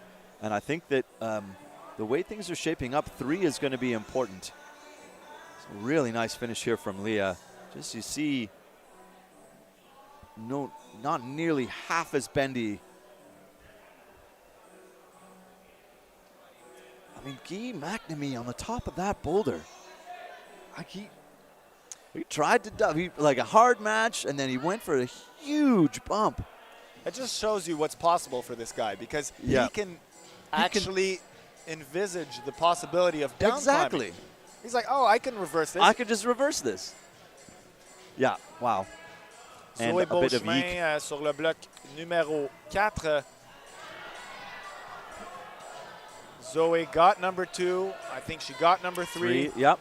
And as you said, 3 is a magic number for the ladies wanting to progress in this competition to finals, Pete. Look at Sam Tikuvara. Really nice work there. Great control. And left behind by his toe. That's one of the strongest efforts we've seen moving right, but the foot popped in. That shows how much tension you got to keep in that foot, and the right hip placement. If your hips are just a bit high, you're going to pop off that foot. You're out. Yeah. Sydney Park's coming out, and Ethan Hoffman next to Sydney Park, your youth bouldering champion from last year. Paige now getting in and out of these triangles. You see, it's a good look at the angle of the wall here and how that little overhang makes these angles very uncomfortable. Nathan Smith going feet first, but then out to the right, taking his time, sort of climbing in a full circle to get back to not very far from where the start holds are. I do like route setting like that. It makes it really interesting how much movement you need. You see Paige getting up pretty comfortably on boulder number 2. She'll be happy to have topped that, and that's a flash. Nathan coming up a bit short. Yeah, and I don't know if that's the right, It's a heel hook for Nathan Yep. to get higher up. I don't know if that's his left knee that he injured, but he suddenly did not look as comfortable. Exactly. Meanwhile, Zoé Beauchemin qui réussit le bloc numéro 4. Good close out the round. Ethan Hoffman going quite dramatically to the bonus holds and coming up short a couple times in a row there, as we have Sydney Park going into this open corner. Just got to commit. Sam Tukuvara Back up here. Now put a little more focus into that right foot. Oh my goodness. And the crowd was also gasping. Oh my, I mean, I think he was probably planning to bring his left hand into that white hold anyway, but he very nearly saved that with his feet in the air. That would have been very, very, very impressive. Quick thinking. That's some quick thinking. So Ethan Hoffman, if my stats are good, he's 16 and just still young and strong. Last year, he came in first for speed in Youth A. So I believe this year he's a junior, and he's really strong already, qualified second. Back up again. I mean, the first move doesn't take very long, but he's definitely got to be running out of gas. Yeah. I'm impressed that he thought to try that one more time with about 30 seconds to go. I mean, when you touch the finish hold, part of your brain just tells you to go again.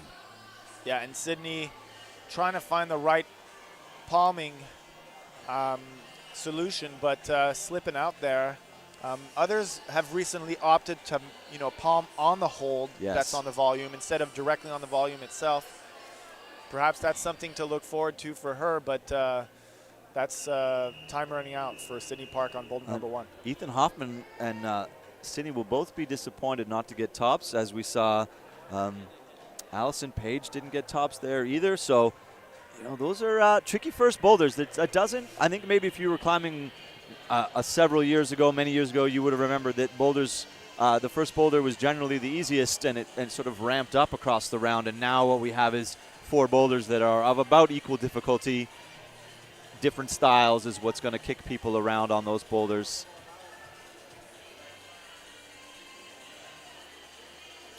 Yeah, good work on that replay from Zoe on problem number 4.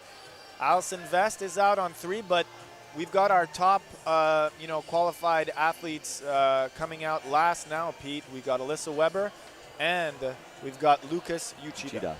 Yeah, no problem for Allison on boulder number 2. 3. 3? Yeah. That's what I said clearly. So interesting that Nathan Smith didn't try that boulder again after you said that he backed off that move.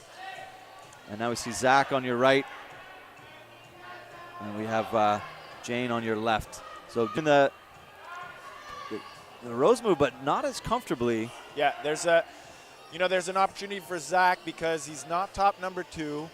He knows probably that Nathan did not manage to finish number 3, so that's an opportunity for Zach Richardson to get back into the mix. Agreed, and Ben Newman here is sort of deciding that he wants to hang on to this flash burn. And you see Guy McNamee.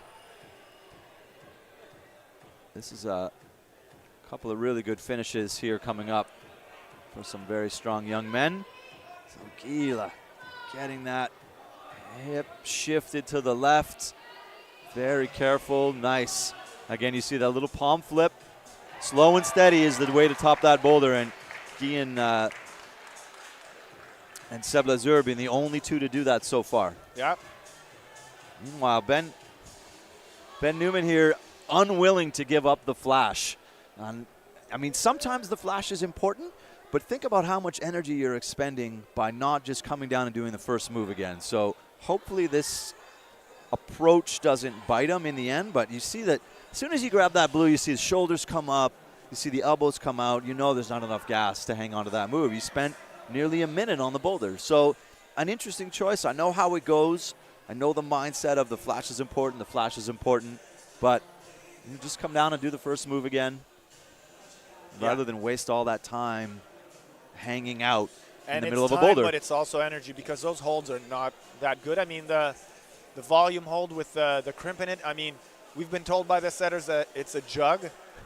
For most of us. In quotes? Yeah, most of us it's not, but I mean, nonetheless, as you said, it's all part of the strategies that climbers need to adapt for themselves. And so for the men, just a quick recap of what we've seen. So Seb and Guy, Sébastien Lazure and Guy McNamee are the only two climbers to have topped two boulders, except Nathan Smith. Nathan Smith has flashed the first two, opted not to climb the third one, and we'll have a crack at boulder number 4 in just a couple of seconds or minutes. So now you see Alyssa Weber just coming up short on the jump move, electing to go left hand. You can go left or right on that boulder. We've seen mostly right hands, and Alyssa trying to go left there. She's your Western Regional winner from this year, and 4th and 5th at this event in 2019 and 2018 respectively. So Alyssa Weber knows what it takes to get on the podium, get close to the podium.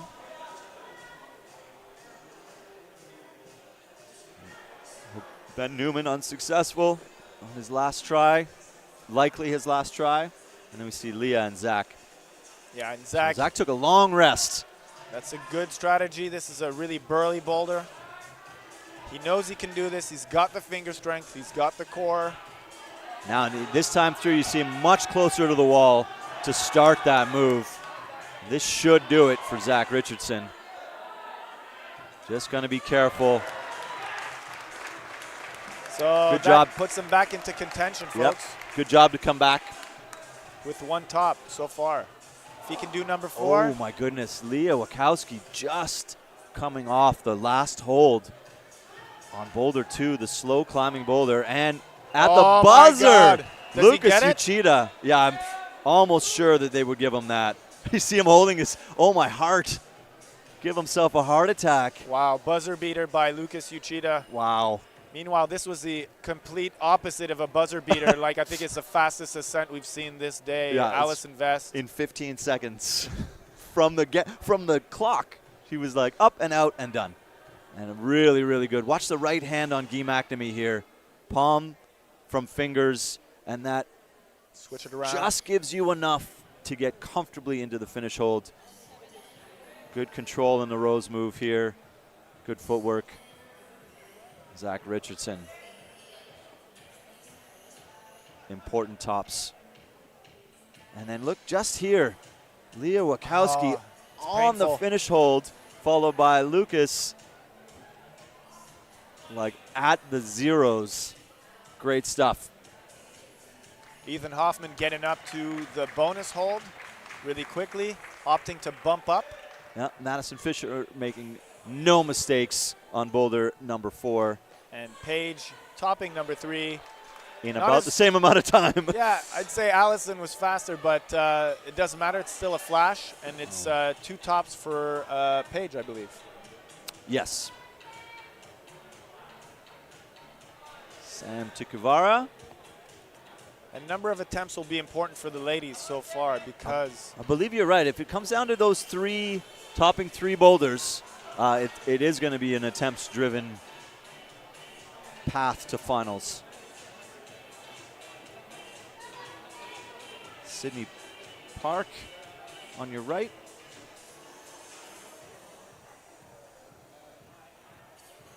The original incarnation of the boulder you're looking at right now, the right foot, which is not very good now, was so much worse the first time they had it. It was, all the root setters tried that move, and they all came away holding their shins as they banged them off the bottom of that volume. It was one of the worst footholds I've ever seen on a boulder problem. Yeah. And they swapped it out. So people who be like, oh, the foothold on number 2 was terrible. Like, well, it got better.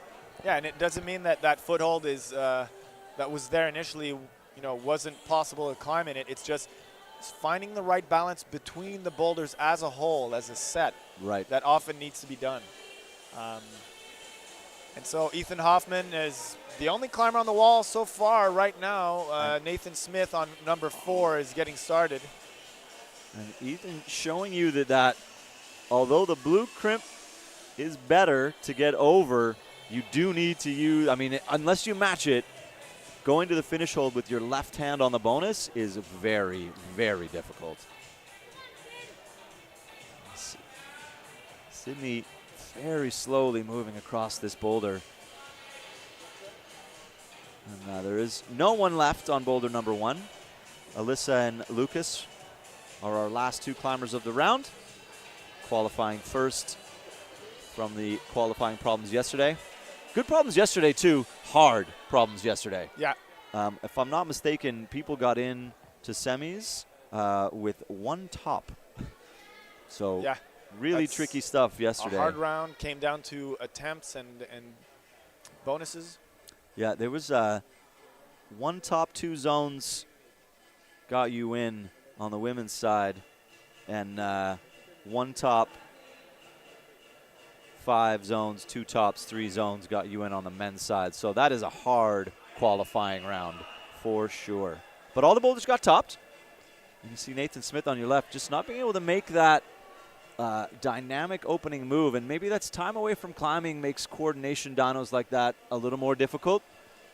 So, I mean, I'd like to see him in the final. I hope that he takes 1 more swing at this boulder. He's fun to watch climb. See what Ethan does. And he doesn't, you see him, doesn't want to make this move. This bonus hold is really bad. So he's going to go back to the blue crimp. We'll see if he can make an adjustment here, but no one's been successful coming across in that manner. Absolutely, you're right, Pete.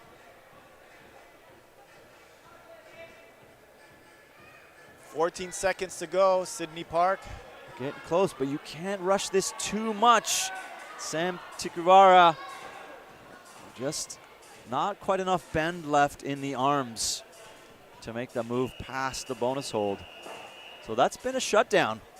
Boulders 3 and 4 for the gentlemen. Boulder number 2 for the ladies has been,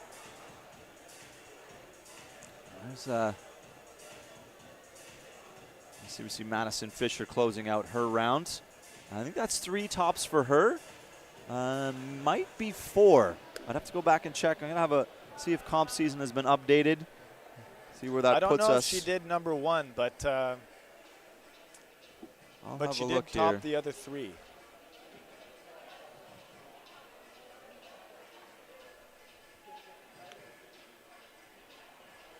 So, on problem number 2, we've got Lucas Uchida and Alyssa Weber.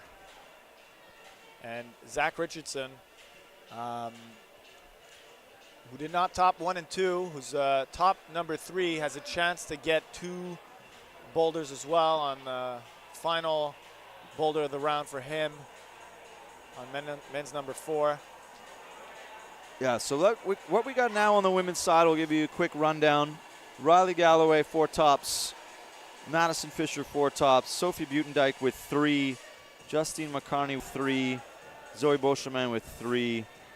Bronwyn Karnas with 2. So 3 tops right now and 4 zones will get you in, but it's going to come down to attempts for the women.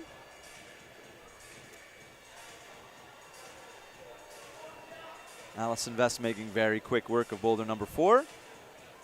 And on the gentlemen's side right now, 2 tops is the magic number. Guy, Nathan, and Seb with 2 tops. Nathan with a shot. And Madison did climb all 4 boulders, so. Yeah, she did. And then right now, 1 top gets you 4, 5, and 6th place all have 1 top. So 2 tops is will get you in at the moment. And 3 Zach tops will be magic. Richardson getting a little bit of that leg shake, but getting to the top hold. Big wingspan, big strong and movement. Getting it done. 2 tops for him. That'll be enough to put him into finals for now. Yep.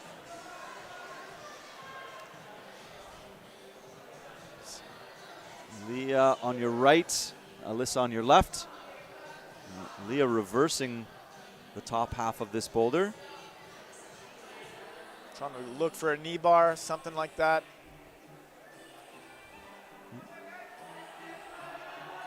Alyssa really pushing hard here in this corner. Just trying to find that back foot blind slide across the volume. Oh, and that's a lot of compression strength she Look just at that displayed. right foot. Oh, just really insecure body position there. Lucas getting to that hold.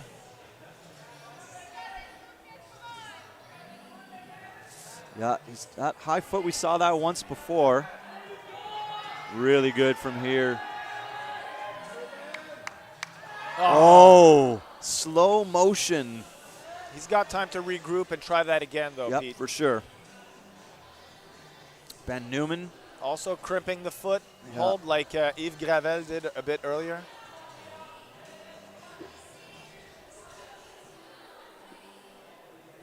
This, I love seeing moves like this, like we see on women's number 3, because of the way they separate climbers. It's not how strong you are. It's how well you can do two things at once. So can you be sure of where your feet are? Can you make a movement up with your hands while you're moving left to right? Can you be accurate? It's a big hold, but it's not a great hold. Right? It slopes out underneath. You know, you have to be pretty precise on where and how you squeeze it. So, Yeah. you know, these coordination type moves are really, really good at giving everybody a shot, and sometimes giving really strong climbers a bit of a wake-up call. It's not all about just grabbing little crimps and squeezing. And Lucas Uchida getting high up on problem number 2. There we go. Oh, no. And he tried to make an adjustment and then tried to match sort of in the air. A great effort, but not quite enough. And Alyssa Weber's also going to have to walk away without a top on her second boulder. So as we've seen, that's not an issue yet. I think it's safe to say, Pete, that she will be, you know, chomping at the bit for number 3, which should go down, and 4 as well. So 3 tops can get her in. I think she'll have to be really efficient and hopefully try to get those done really quickly or flash them. Sydney Park running up nice and easy.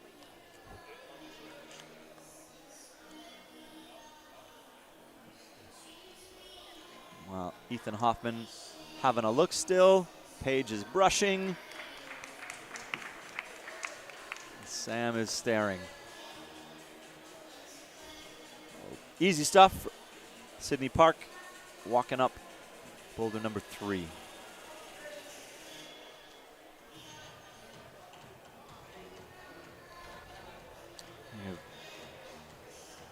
Paige getting on boulder number 4 here.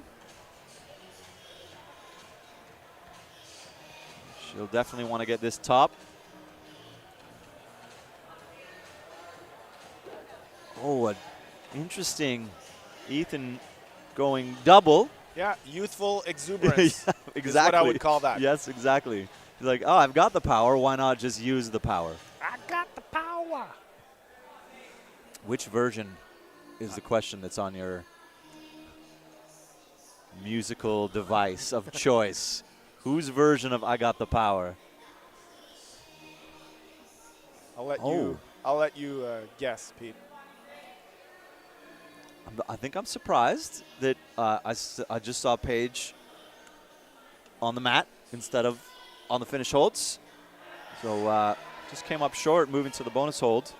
You know, and we've seen other climbers do it, and we know she can do it. Absolutely. But the thing is, she does not have this knowledge, and that's something also that, you know, folks back home can appreciate is that, you know, competitors obviously want to climb every boulder, but they don't know how hard they are because it's the first time they actually get a look at them. And yeah, so you don't get that knowledge of, oh, well, everyone else has done it because the boulder is too far away while you're so she's just kind of go very dynamically instead of being maybe more of a press.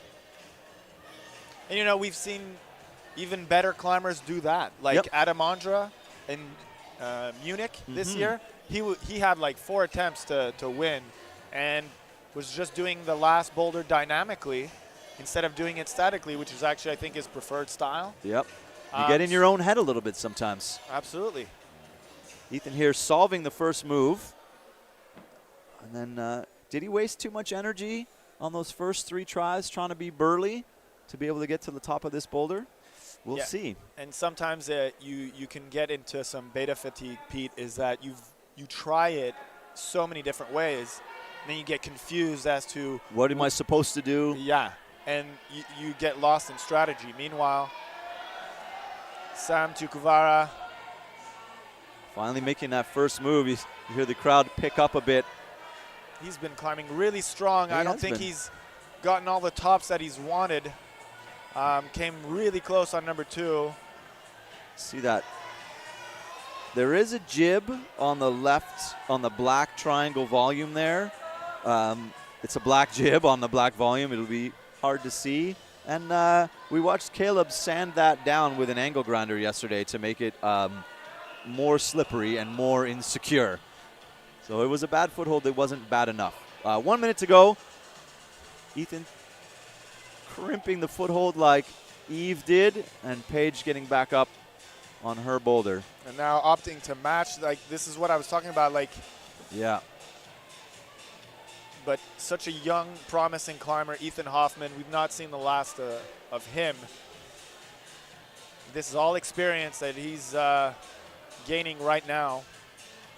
That's going to prove useful in the future. Yeah. So this is Paige sorting out what needs to be done on the first move, and I'm sure she has enough gas to make the finish move. So a couple of misses in terms of sequencing, and then when it mattered, putting that boulder to rest. And I think that's Ethan is going to walk away, and so is Sam from their last tries. Not enough time on the clock. Right now, that's interesting because depending on the number of attempts, and we're waiting to see comp season update, but how many attempts did it take for Paige with regards to Zoe Beauchemin, who's in 6th place, also having 3 tops? Yeah, it's gonna come down to attempts. Yeah, a little bit spicy. And we got Alyssa Weber, Lucas Uchida looking at boulder number 3. Leah Wachowski.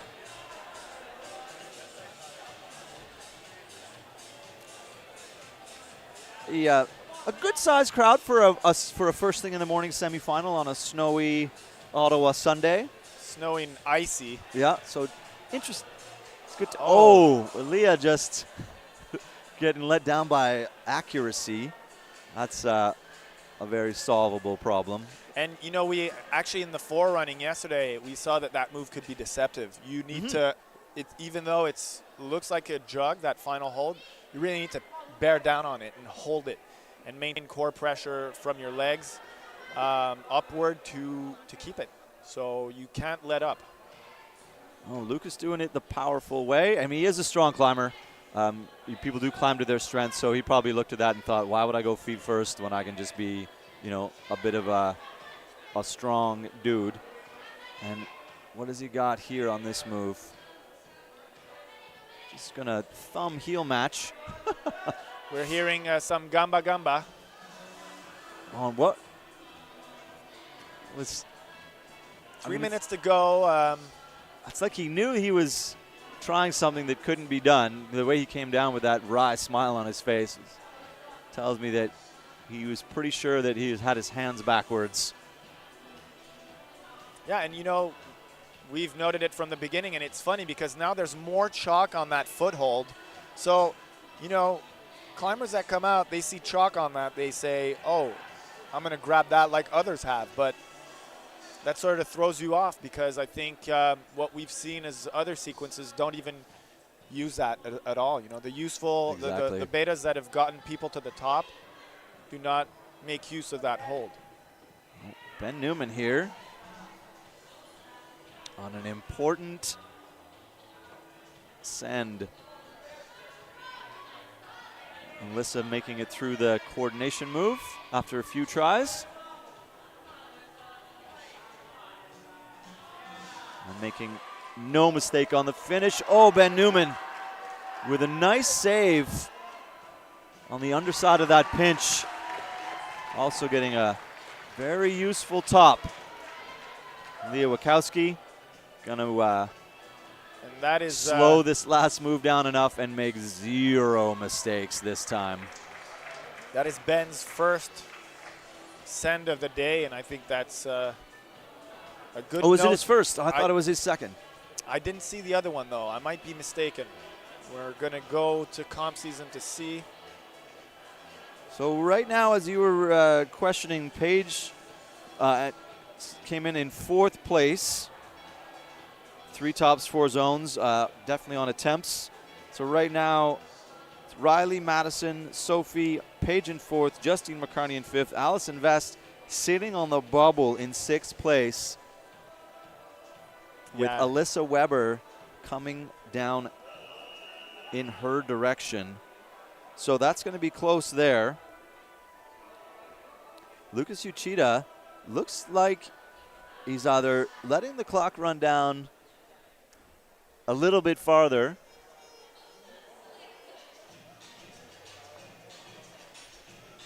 He is going to give this one more try with 30 seconds to go. Only man on the wall.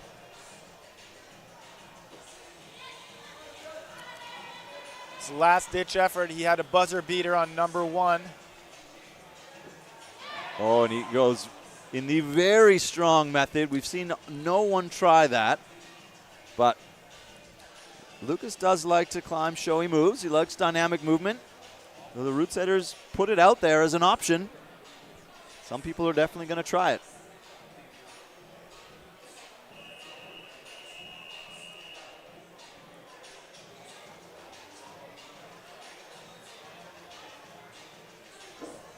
So Allison just drifted by and is of the opinion that Leah Wachowski has bumped her out. And we still have Alyssa Weber to come through. So women's field still has room at the bottom, as does the men.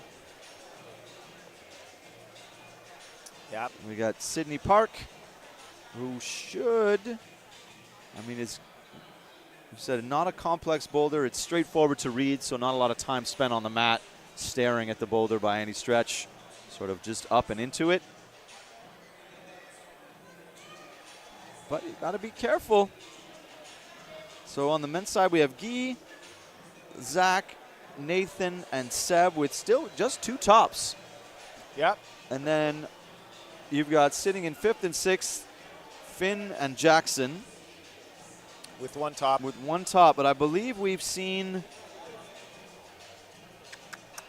Sam. I think we're waiting for Sam's card to come in.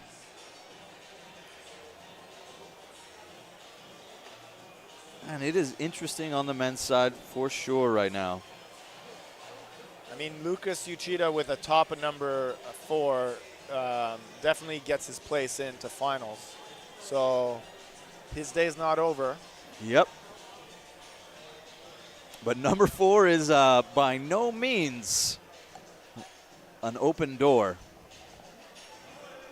Here we see Ethan Hoffman on that opening sort of double dyno compression move to the right. It's a small move, but it's a hard move. Yeah.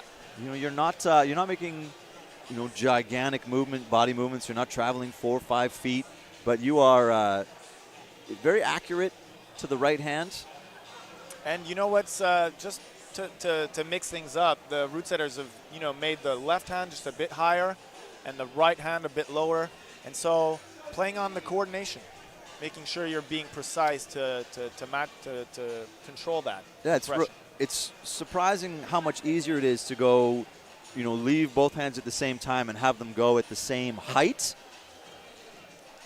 versus having a left hand be a little higher or a right hand be a little higher. So coordination, when you can, in your peripheral vision, you can see both your hands at the same height. is a lot easier. So as you say that, right hand being lower and farther away, your left hand doesn't have to move very far, but your right hand, like it's a very interesting coordination move, this one particularly, just because it has a few different layers of elements.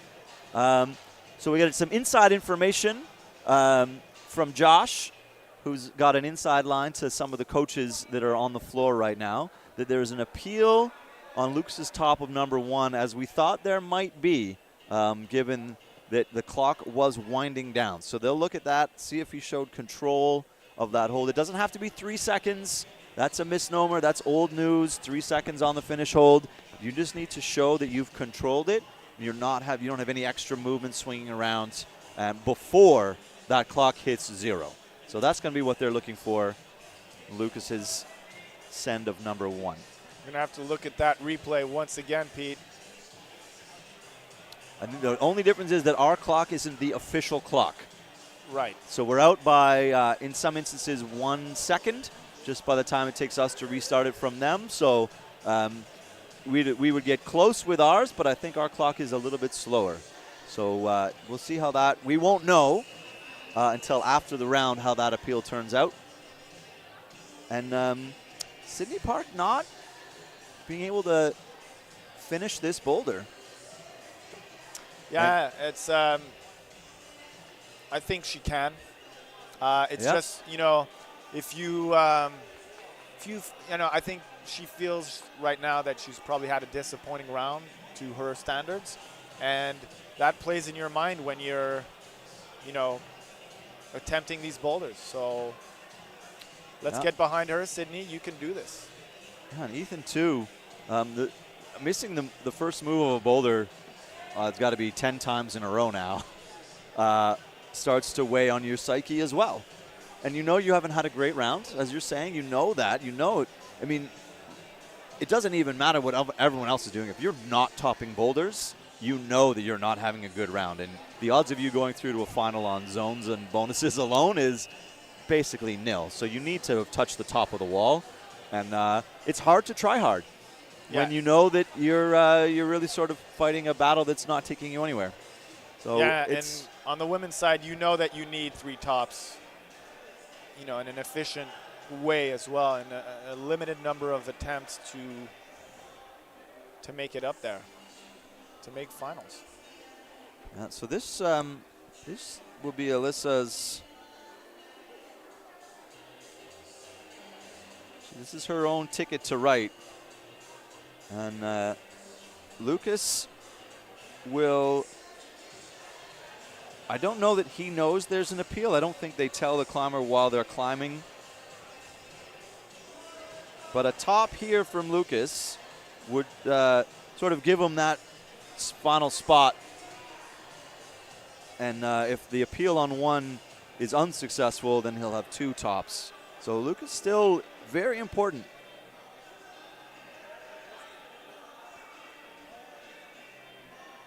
Meanwhile, Alyssa making short work of this boulder number 4 to get to that zone. And flashes boulder number 4. Looking as good as any of the top women. They all look like they're climbing very well today. And a couple of people from the bottom of the field that snuck up in there. Justine McCartney, I believe, still in 4th or 5th place. Yeah, would probably...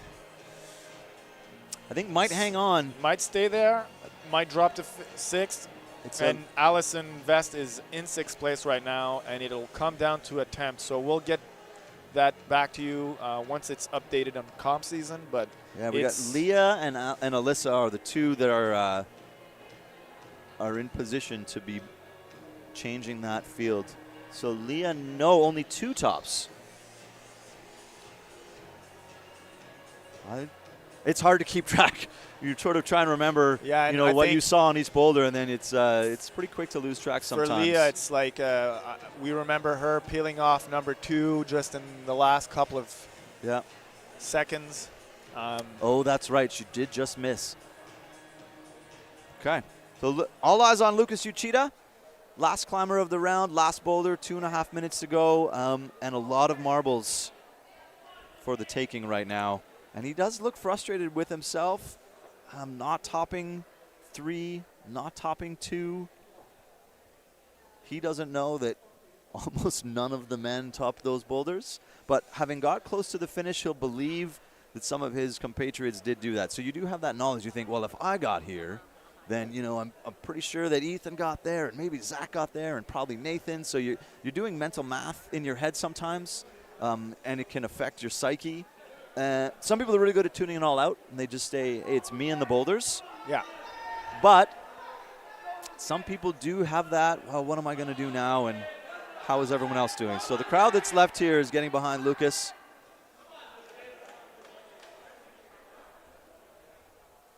Yeah, you need to shake off those previous failures, and that's a hallmark of good athletes in any sport. You know, a goalie needs to shake off a bad goal in hockey. In tennis, you have to forget complete sets.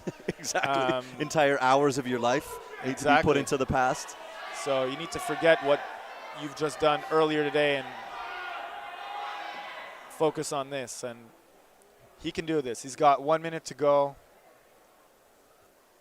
And I mean, we've seen that the move done by a handful of people, and it's a little more spring required, a little less pull. You need to get a little more height. You see he's coming up short out to the right, but a little bit of height would give him, you know, some better left-hand position. So some small adjustments is all that's required here, and it might just be in that right foot and how much pressure he's putting into this jump move. Trying something new on the last time, and it looks, I mean, you feel bad for Lucas not being able to reel this out, reel it in more accurately, you know, in the closeout of the rounds. I think it's in the right foot. It's getting a bit of upward momentum to get your arms blocked at 90 degrees on those two sort of opposing pinches, and I think Lucas is going to call it a round. Take his card, and I mean, emotions are part of climbing, and it's hard to see somebody who's obviously not happy with what they're doing. You know, I think everybody climbed quite well. It's just that you came up against some very, very hard boulders, and that's going to do it. So we'll, if you hang out for a minute, we'll get sort of the last-minute update from comp season, or go and check it yourself. A good look at Alyssa Weber here closing out her round with a nice clean top. And that's it. Empty gym.